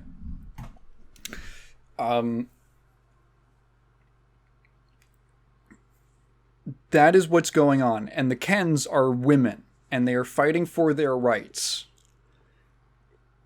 So, like, okay, it's working, it's going along. And then returning the ruling class to power, returning the men to power, is weird, because we've just spent the climax of the film cheering them on and framing that return to power as a good thing. If you were to make this not a metaphor, and this was like a documentary or a biopic or something like that, it would be a group of men working to undermine revolutionary women, and it being like, yeah, isn't this so fucking awesome? Isn't this so cool and great? And it's like, no, that's really weird and kind of horrifying, actually. It reframes the Barbies as being villains in their story. And despite the fact that main Barbie, Margot realizes that that's kind of fucked up and they should have a more egalitarian society, she doesn't decide to stay in Barbie Land to work for any kind of change. She fucks off to the real world, quote unquote, which is 5 feet away, to live in Los Angeles and, I don't know, get a gynecology exam. And it's like, wait, no, hang on. This is really fucked up. It almost strikes me as if, was this written by Greta Gerwig? Was this written by her? Was this the screenplay? How many writers were on this? Holy shit, you look up Barbie on Google and it just overwhelms, it flashbangs you with sparkles. Writer Greta Gerwig and Noah Baumbach. Who, what did he do? Marriage Story. Interesting.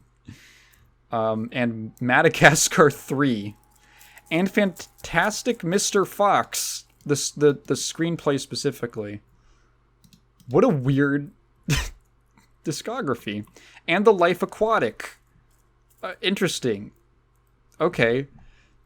So it strikes me as the writers not really thinking about the implications of their metaphor, or and getting a little too careless with letting the metaphor break down and just become too adjacent to real world issues. Because Barbie Land does not feel like a metaphor. I keep saying that, but it really left me with a weird feeling that, like, there's something kind of odd about the film's themes. So, like, I don't know. The more that I think about it, like, okay, this movie is setting up, like I said, for, like, a violent revolution. So at the end of the film, when Barbie and Ken have that heart-to-heart, Ken, who his change to Che Guevara Ken, put him on the shirt, put him on the Che Guevara shirt, is marked by a visual change. He starts putting on this fur coat, and when he realizes that he doesn't have to... So there's another interesting thing that I appreciated, which was that a lot of the things that Ken brings to Barbie Land when he establishes the patriarchy is very stereotypical surface level ideas of masculinity. And I was like, oh, okay, that's like an interesting commentary, that a lot of these stereotypes are kind of just like very surface level understandings of masculinity. And in some ways, in the way that Ken is feeling, it's like, oh, I can sort of see a metaphor going on here where Ken feels like he has a lack of agency, and so he leans way too hard into these stereotypes and what he thinks a man should be from these things, right? Which is kind of like a mirror to the real world. Oh, right? Like I'm seeing it happen. I'm like, oh, that's like guys who feel insecure about themselves, and they feel the need to focus on these like stereotypical ideas of power, or like an Andrew Tate type. Okay, that's kind of interesting. I like that. That is what the coat represents. It's like that's his change. That's his striving to be something else. And there is like, I don't know if this was intentional, but it's how I was reading the movie, so fuck it. There's a scene when Ken takes over Barbie's house and he tosses all of her clothes to her, and it's all of these like different outfits that she's worn over the years, and they get this very specific effect, the thing that happens to them where they freeze frame midair, and then a little like logo pops up of whatever outfit, like version Barbie that's from like Chernobyl hazmat suit Barbie, and you know it freeze frames in midair as he's like, as they say what outfit it is. And like, oh, that's part of, because Barbie is supposed to be anything and anyone, right? She could be anything and anyone. And that's why she has all these outfits. The only other time that happens in the film is when Ken when he decides that the revolution is over, and maybe he didn't have to go so hard, and he takes off his fur jacket, his coat, and he throws it down to the Kens that are below him. And they do the exact same freeze frame thing with his jacket. And then it's picked up, it's grabbed by one Ken, it lands on him, and he puts it on, and his voice literally changes. I took this as the moment that the Kens as a whole realized self-actualization. That they don't just have to follow Ken, that they can be their own person. That they can choose to be like someone but not be them, and they can make their own way in the world and empower themselves. And this will inevitably lead to a brutal, bloody conflict with the Barbies, in which there will be no winners. That's kind of like the thing, right? Is this film, the more that I think about it, has a weird gray morality that I don't know if it was intentional, because the two main groups of conflict, the Barbies and the Kens, are both wrong in their own ways. The Barbies are completely unfair matriarchs who control power and oppress the lower caste, and the Kens are righteous revolutionaries who are misguided to the point of over extremism. It's kind of haunting. And I don't think the film really acknowledges that, and to the point that I don't know if it was intentional. So I feel like I'm kind of left with a film that is a little bleh on the thematics, which is weird because it has so much going on, but when I really think about it, the different levels that of themes that it's working on are either, I thought the individual level was very simplistic and boring, and the societal political level that it's talking about is almost self-defeating and kind of horrible in a way, like kind of fucked up and weird. It just really rubs me the wrong way. Maybe I'm reading this really strangely, and someone who watched the film also can form a counter argument in the comments. So it's like a thematically kind of flawed movie for me, like a deeply flawed film that I feel like was too ambitious and maybe needed another script rewrite or something like that. I don't know, that whole last bit really just feels like a mean-spirited gotcha. Like, you thought that you would have rights? Nah, sorry, you're gonna be like women. Men who have never lived in a world where they had any sort of power at all. This gesture being like a meta taunt at real life men. Okay. And I find that weird. I find this... It makes me feel conflicted, because I think the movie is actually really enjoyable. I've just spent like 30 minutes bitching about the themes. I feel like the movie was, moment to moment, really fun, and it just falls apart when you start thinking about it. I feel like if I watched it again, even with all the things I have in mind, I would still probably have a good time for a couple of reasons. Number one, I thought it was pretty funny. Ryan Gosling is fucking incredible, and he should win an Oscar for this performance. He is really, really good. It seems like he loved this role, and he loved the kind of character that he got to portray. He's very funny. He has a lot of really funny lines. I sort of described him as, he feels like he's out of like a character from a Scott the Woz skit, which may be a terrible thing depending on who you are, but I love Scott the Woz. There's this scene where he's like, they go to the school to talk to the daughter because they think that the daughter is the one who's having the negative thoughts, and Ken is like, all right, you go check her out. You go take care of that. I don't say check her out to a minor. You go take care of that. I'm gonna swing by the library and look up books on trucks. And he just fucking disappears into the library. And that's a scene where he picks up all the books about like gender issues and all that, right? But it's like, he's so fucking funny throughout the whole film. He's like this lovable meathead. It's totally wonderful. And again, he is completely right. And he leans into the role fantastically. He just thinks horses are cool, which I thought was kind of funny, because personally, I've always thought of horses as more of a girl thing. I've known of way more horse girls than horse guys. Fucking Kat is the biggest horse girl. She's the worst. She sees a guy on a horse and she's like, oh my god, he's on a horse. He's so hot. That's so cute. He's on a horse.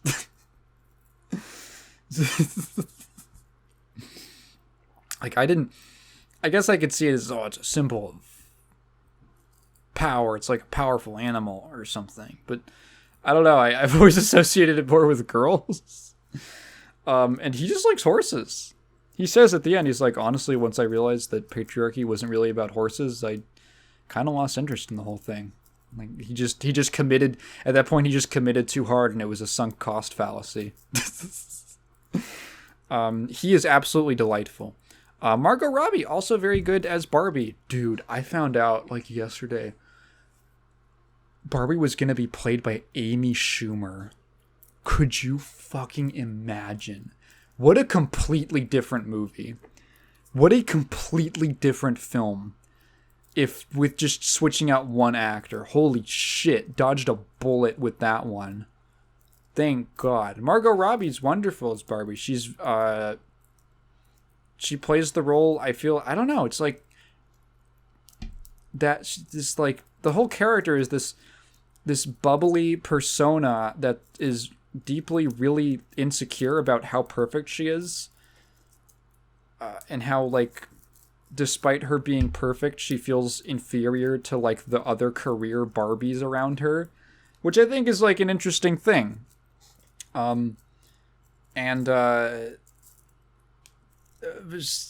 think she does it really well. I fucking love the scene where she talks to the daughter for the first time. I thought the daughter was really funny because she's so fucking mad the whole movie. I laughed every time she glared at her mom. And the daughter is, like, meant to be wrong. Like, she is explicitly painted in the wrong. So Barbie shows up and she's in this ridiculous cowgirl outfit, which is the same outfit of my girlfriend who was sitting right next to me. And she's like, I'm Barbie, everyone loves me. Fucking everyone loves me, I'm Barbie. And the daughter is like, you fucking suck. You're a symbol of capitalism and commercialism and objectification of women, and you're a fascist. And she calls her a fascist. And I was like, wow, this is like a parody character. This is like a parody of a kid who takes themselves too seriously in politics. And you're like, dog, you're like 12. Shut up. And Barbie, like, runs off and she's, like, crying. And she's like, I don't control the railroads or commerce. Really funny. I love the whole scene of them getting to LA for the first time and, like, getting arrested multiple times. That's pretty funny. I remember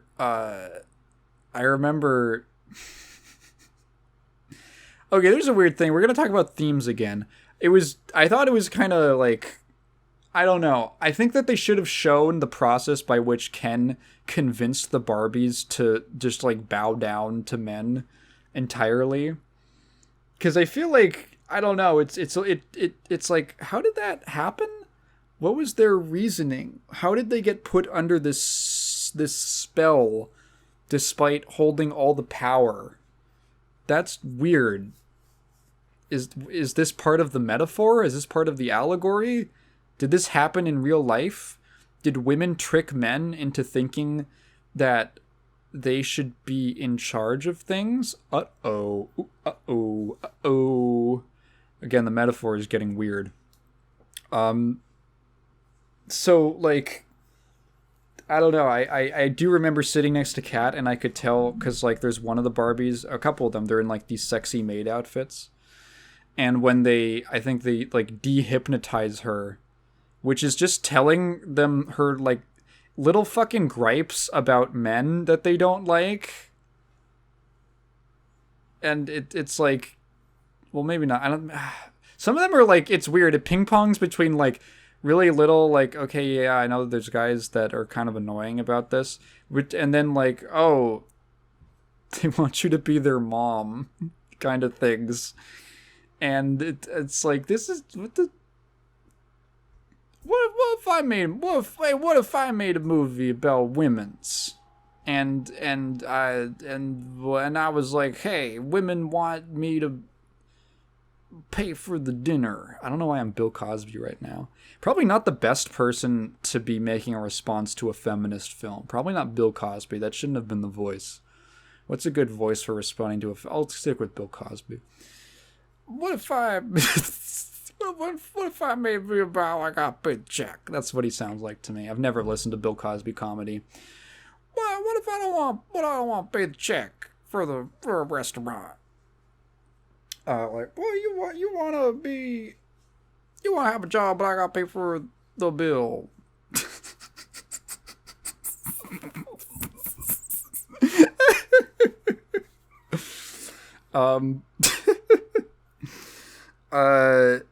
So they tell them these things that they don't like about men, which I don't know, range from like, well, yeah, there's some people who do that, but not all. I don't know, not all of them. And it's like, I know it's not supposed to be all men. You can't say not all men because that's like, because it's not directed at all men. I don't know what the fucking response to that is. It's like, well, if it's not directed at all men, then like, why did you say men? That's what that word means. I never understood that. Yell at me about it in the comments, please. I'd love to know. So they tell them this, and the one of the ladies in the sexy little maid outfit is like, I would never wear this. What? I'm a doctor. And I could fucking tell, and Kat and I talked about this afterwards. We had the same thought, which was, I mean, like, you could do both. I mean, you can do both. Sorry, that could be cool. I mean. I asked Kat what she thought the theme of the film is, because Kat's she's a very deep thinker, and she analyzes films on a pretty complex level. So I was really curious, especially, you know, her being a woman, what she thought of this movie. And in her words, the theme was whammin'. Exactly like that. It was whammin'. But it would be cool if you could be a doctor, but maybe also wear like a sexy maid outfit. But also that you can't say that in a feminist movie, I guess. That's demeaning. I guess. I feel like I keep talking about negatives because, I don't know, it feels like it's this thing that hangs over the movie that I keep thinking about, of like, it's weird. It's weird that there's all this stuff in the film that seemingly like contradicts itself or feels like it wasn't thought out well enough. There's a little bit too much going on. The whole thing with Mattel is very strange because it's weird because we're in Barbie Land, and Barbie Land is like Goofy World. And then we go to the real world and it is 0% Goofy. And then we go to the Mattel headquarters and it's like 50% Goofy, and it feels like you're watching a different movie that is not in the same location. It's really odd. That a lot of that plot line could have been cut out after the initial like confrontation in the boardroom. They just kind of end up chasing them around and doing nothing. I guess I was okay with it because there was some stuff that I found funny with their banter, but didn't really serve that much of a purpose in the film. I don't know. Yeah, I don't know. It's weird because I feel like I still liked the movie on like just a sheer entertainment value. I thought it was pretty funny. There were some genuinely really good jokes in the film, like that I don't even want to spoil. But just very thematically confused and a little simplistic for my taste. Every woman you know is gonna love it because it's woman power. Woman power. That's a Yoko Ono song. Look up Yoko Ono Woman Power. It really sounds like that. Okay.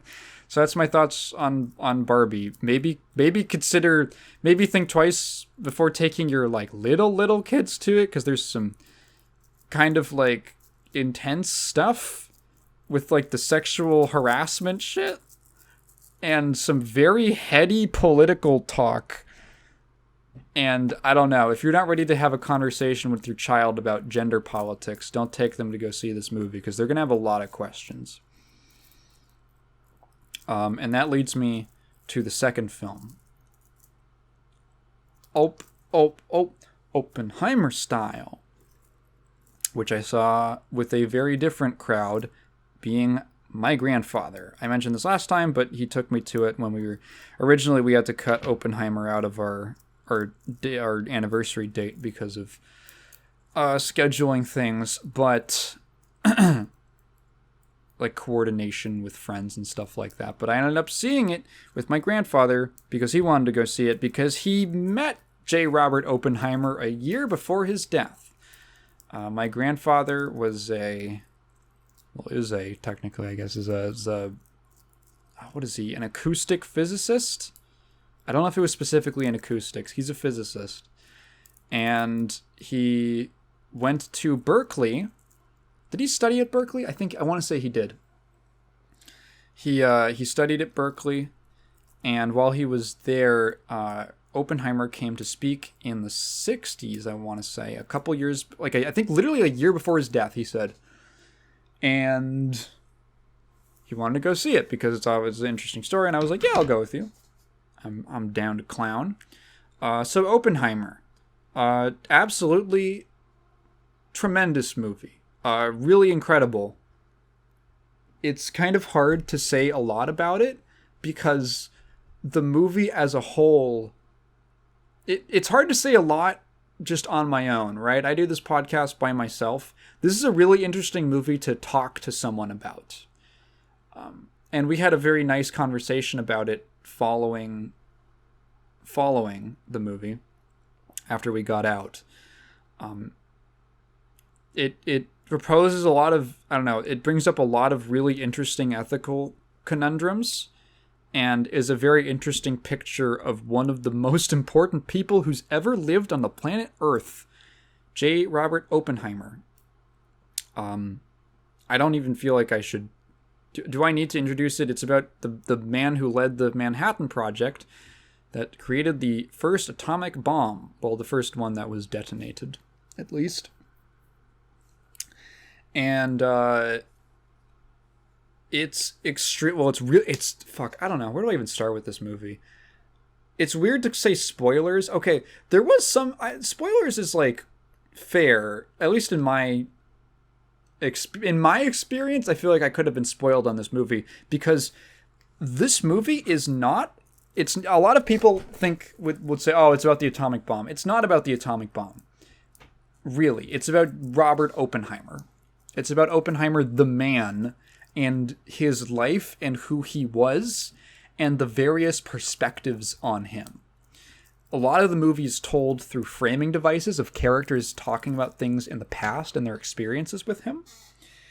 And you are seeing so spoilers, sort of. You never see Hiroshima, you never see Nagasaki, you only see the Trinity bomb test, the first detonation ever, as far as we can tell, as far as I know.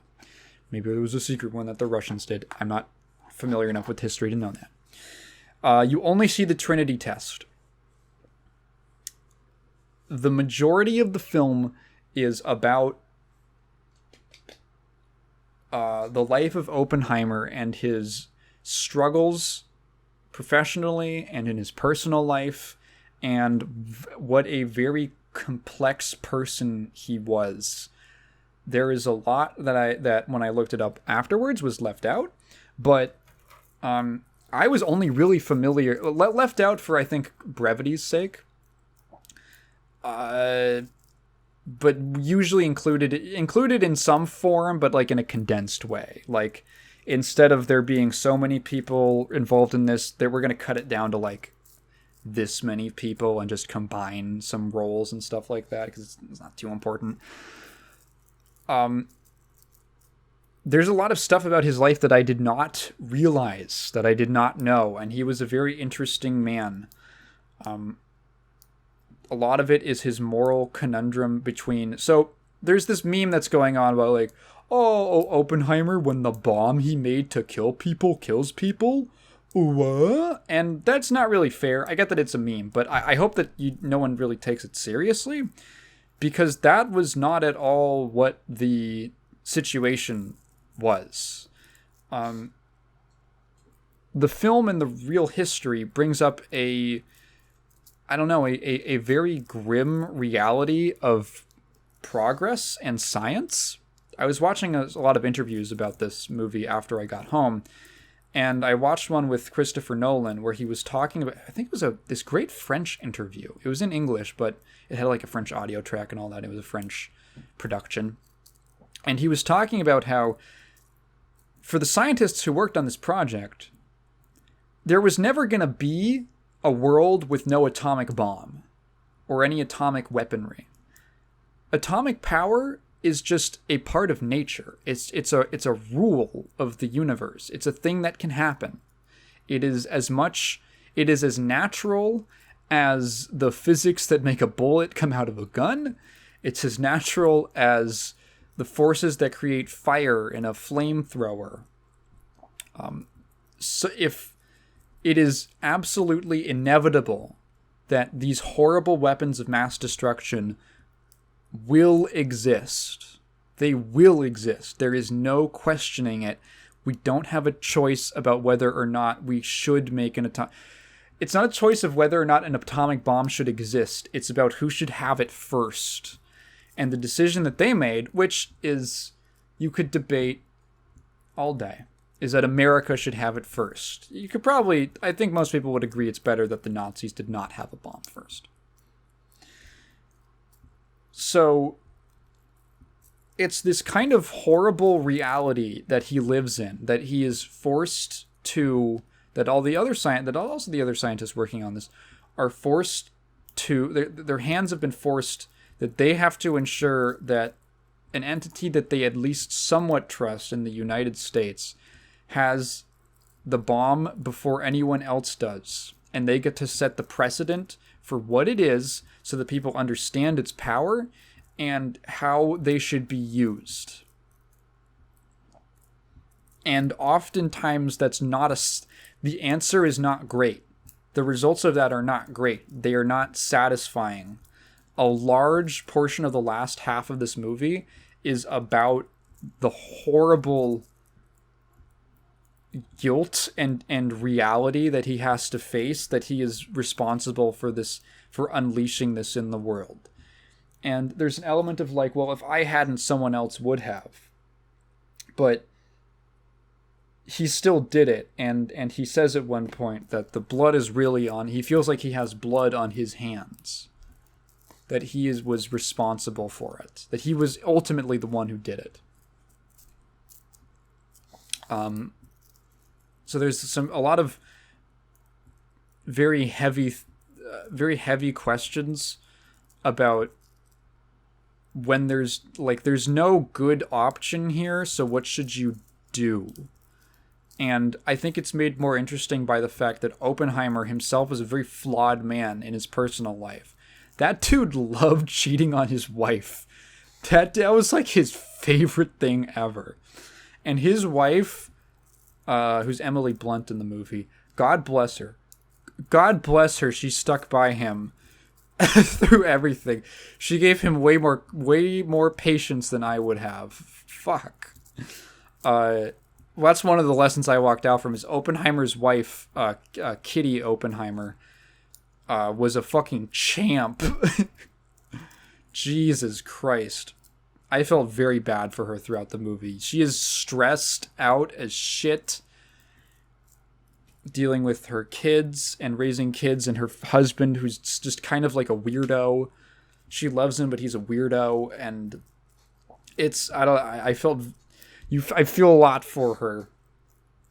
And ultimately she comes through and sticks up for him, where maybe he didn't deserve it, honestly, from her.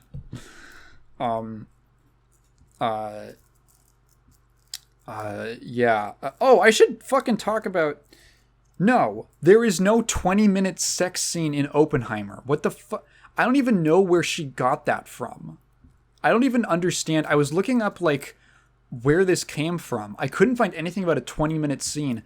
I found out there was a TikTok of someone who claimed to have been at an early screening and described, a 15-minute full penetration sex scene. That's not 20. I don't know where she got that number from. But that's not true. And no, the Oppenheimer sex theory is not how it is in the movie. It lasts like maybe 2 minutes, and most of it is not sex. They're having sex for perhaps the first 5 seconds of it. And then it like stops and they're just naked. Yeah, I don't know where that came from. I've heard a little bit of criticism of that scene, and I find it really funny because, so the way that scene plays out, I guess this is sort of spoilers, is Florence Pugh, who's playing, at this point, they're just kind of like a fling before he met his wife. and then he later cheated on his wife with her again. They're having sex, and then she stops sex to get up to look at his bookshelf and talk, and she opens the bookshelf, and she's like, or she takes out a book, and it's the Bhagavad Gita? Is that what it is? Is that the Hindu? No, I'm totally...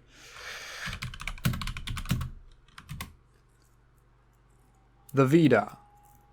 Bhagavad Gita. Bhagavad Gita is what it looks like it's called. Or the Veda. There's a lot of Hindu texts. She takes out the one that the line is from, the famous line is from, and she asks him to read a passage and tell her what it means. And it's like hilarious. It's like, why the fuck is this? Okay. Apparently, I have never... The only Christopher Nolan movie I've watched before this is Batman Begins. Apparently, Christopher Nolan is sort of famous for never having had a single sex scene in his movie and no real nudity at all. He is just not into it. But he felt the need... I was looking this up. He felt the need to include sex in the movie because Oppenheimer's womanizing was part of his moral character, and he thought that it was important. This scene strikes me, despite being very silly, it feels like Nolan was like, I have to write a sex scene. I should write a sex scene, right? Where should I include it? Oh, it would have one with the lady that he had an affair with. One of the women he had an affair with. And then he got like halfway into writing it and he was like, fuck, this is not working. I need this to be a regular scene. I feel like if it wasn't a sex scene, it would have been so easy for them to like, let's go back. Why didn't they do that? Why didn't he write it like that? Fucking, they go back to his room. She's looking at his bookshelf because she's curious about him.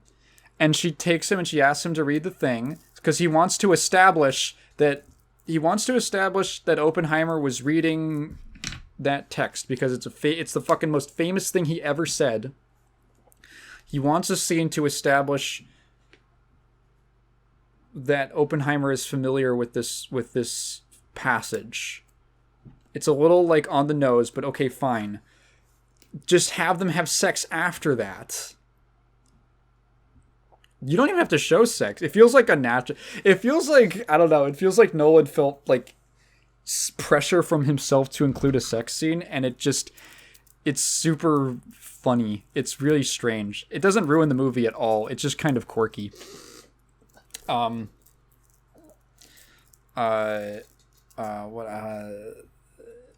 Right. So Oppenheimer is a very flawed guy in a lot of ways in his personal life. And I don't know if this was, but there's like this aspect, there's a question of why did Oppenheimer later in his life campaign against the expansion of nuclear weapons and weapons of mass destruction? Because he was against the hydrogen bomb project that followed the Manhattan Project. And there's a conflicting interpretation that, well, was he haunted by the effects of the atom bomb? Or was he an egotist and he wanted to be known as the only person who developed the most powerful weapon? Did he want it just to his name? Did he not want to be upstaged? Was it an ego thing? And the film never exactly answers that. It brings up things to imply both ways, but it never gives a direct answer. And I think that I don't know if this was intentional, but it almost feels like there's an element of symbolism with the fact that he is a quantum physicist, because I am not super up to brush on quantum physics, but I do know a little bit about it. And part of quantum physics, one of the things that makes quantum physics different, I believe, from other elements of physics, from other areas of physics study, is that in quantum physics, one thing can be two things at once. So he's talking to a student that he's teaching near the start of the film, and he's asking him what he knows about quantum physics. Oppenheimer brought quantum physics to America after he studied it in Europe, and he asks the student what light is, and we explain that light is it a particle or a wave? And it's both. How can it be both? It doesn't make sense, but it is. So there's an element, there's a theme of dualism that, almost like a Schrodinger's cat kind of thing. Is light a particle or a wave? It's both, and it doesn't make sense that it could be both, but you have to accept that it's both. What kind of a person was Oppenheimer? Was he a good person or a bad person? In many ways, depending on how you look at it, depending on your perspective, he was both. He was working with something that was a completely new dimension in science, a completely new world. And the way that you look at him from a personal to a broad cultural, societal, world history level will change his identity and who he was, and the morality of him changes drastically as you switch perspectives. And I think that's really interesting, and that's a really interesting angle to take with the character. I want to take a minute to talk about the really impressive script and editing. So the film takes place over the course of Oppenheimer's, not quite his entire life. It goes from when he's around a young man studying in Europe all the way to, I want to say, the last time you really see him is, I want to say the 60s, the early 60s, when he kind of basically retires to be a professor. There is a constant flip-flopping of time periods, and you're jumping all around, and this is where many of the framing devices come in, is that so the largest overarching framing device of the film is the induction of Louis Strauss into the United States cabinet. So the non-US viewers, are they familiar with this process? So the president's cabinet is like the people who oversee the it's the group of people that the president appoints to run various federal departments, like the Department of Defense, the Department of Transportation, stuff like that. And Louis Strauss was a real man who was going after who had a long time relationship and colleague relationship with Oppenheimer. And Strauss was aiming for the Secretary of Commerce position.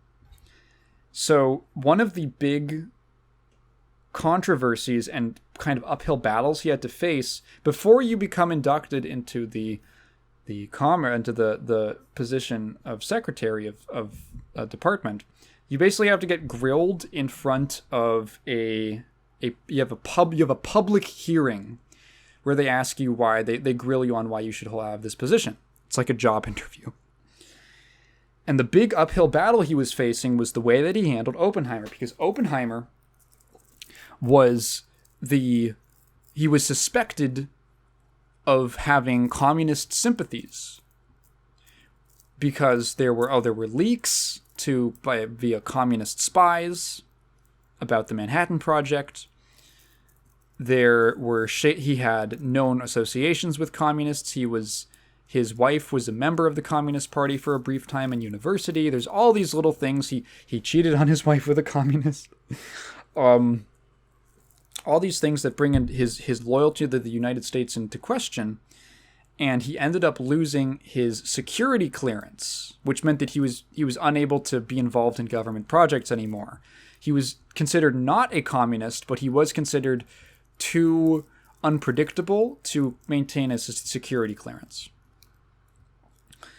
Now, don't look up I wouldn't recommend, because it's an interesting story of Strauss and his relationship to Oppenheimer. I would recommend not looking it up before the film, because the way that you learn a lot in the last quarter of the movie about it, and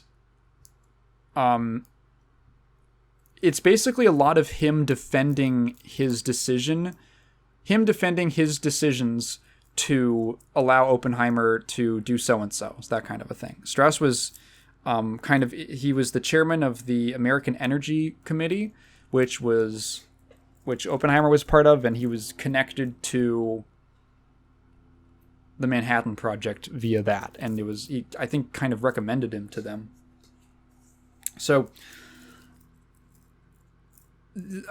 he goes back and he's talking to, I believe, like his PR guy or someone who's trying to help him, some kind of assistant or something. And he's explaining the story of Oppenheimer to him. And that's one of the framing devices. And then you're seeing the kind of private hearing that Oppenheimer was where he lost his security clearance, like basically a private trial. Where and then that stories are told that way, and you're flashing forward and backwards. Some of it in all of the furthest point in time of the Strauss hearing takes place in like the 60s. Excuse me, I want to say, and that's all in black and white, and everything before that is in color. So it's jumping back and forth all the time, and the editing is just phenomenal. Dude, this film is edited in such a cool way. The editing is so cool. It's extremely rapid. It's really fast. I think for some of the dialogue scenes, a little too fast. Just a teeny bit too fast for my taste. But whenever there's a sequence where there's like a lot of things happening, oh dude, it's so good. It's practically montage editing. Just these like fast cuts of things happening, and all you're getting is the information that you need to understand what's going on. And the pacing and the rhythm of the cuts is so perfect. The way that they play like dialogue over it, and then they cut to they'll do like L cuts or J cuts. It's so good. It's really neat. It's not a particularly flashy style of editing, but incredibly, I don't know, it's not flashy, but it's very impressive in my opinion. Just awesome. Just really cool movie to watch from my point of view. Like, wow, I fucking want to do something like that. There's the whole scene, dude. The scene leading up to the Trinity test, it feels like a 10-minute segment on its own that just, it starts, and then it just keeps going and going and going, and then, oh, this happened, and we're okay, well, we got to talk about this, and we got to talk about if this is a possibility, and then, oh, there's the weather, and then we're building the thing, we're going to go up here, and we're going to set up the lights, and it's just this, like, rolling scene, and it all just culminates in this fucking gigantic, the scene, this is a movie that I would really recommend. This is how Christopher Nolan makes his movies, right? I would really recommend seeing this in IMAX in a decent theater. It's one of those that's really worth it. I think for the bomb test scene alone. That's like whoa. Holy shit. Like I thought I was like, oh, is it going to be just a big explosion? And it's a lot more than that. And I was like, I don't even want to spoil the way that it's handled. But I was like, wow, holy fuck, I feel it. They were saying, this is a very loud movie. There's a lot of like shadowing of sound and like overwhelming. There's a lot of like noise is a constant thing, like motif throughout the film. It's thoughts that Oppenheimer is plagued by. It'll be like the sound of explosives. It'll be like the sound of a baby crying. There's just loud, overbearing, overwhelming noise is kind of a constant motif of the movie. Just like an unbearable level of sound. And there was a thing that Nolan said before this film came out, that when the bomb went off, or during like especially loud scenes, you'd be able to feel it. Oh yeah, you can. People were joking about being next door during Barbie, and feeling the Oppenheimer bomb. Like, oh, that's going to be me. I'm going to feel the Oppenheimer bomb. Dude, we were watching Barbie with Oppenheimer nearby, and I felt rumblings every now and again from my theater. And I didn't realize, I was like, what is that? I thought, like, I was wondering, like, is there a train near this theater? And we don't usually, I don't think there's a train near this theater. It'd be weird for the sound to reach all the way here too, and as well. And then, like, I realized, I was like, oh my God, babe, it's Oppenheimer. It is a tremulous movie. But just fantastic. So many good performances. I didn't even realize Robert Downey Jr. was in this. Apparently he shaved his hairline to look like 15 years older. Cillian Murphy is fantastic as Oppenheimer. He has this, I don't know, he sells the horror.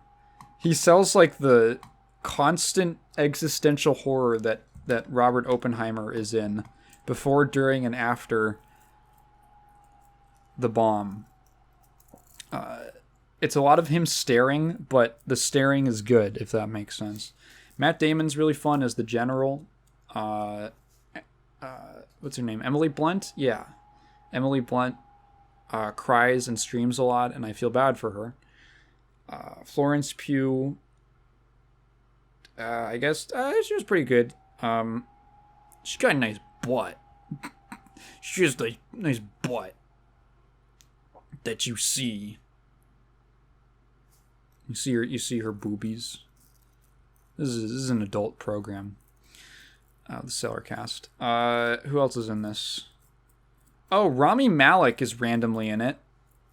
And I was like, I don't want to spoil what Rami Malek is about, because he's like in the background like the whole film, and I was like, what's fucking Rami Malek doing here? Oh, Josh Peck. Josh Peck is in this movie, and he doesn't play a super pivotal role. Is this even a spoiler? He's the guy who hits the button during the Trinity test, and that's it. He doesn't really do anything specifically crazy. It could have been anyone. They didn't even need to show him, but he's there. They had a guy who pushed the button. I'm still not used to seeing Josh Peck in things. I still find it like I still find it jarring, and it's hard for me to not see him in that. I just feel like I just see Josh Peck whenever I see him in a thing.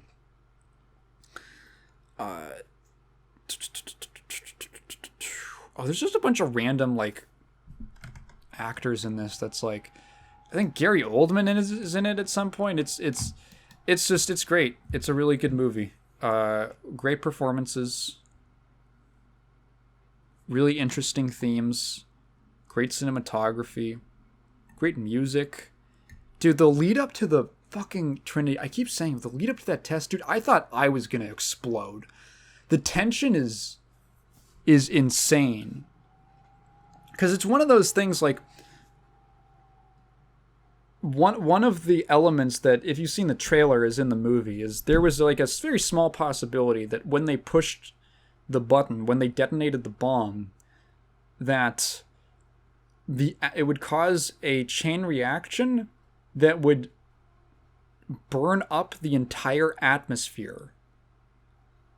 Like, the air would explode around the world.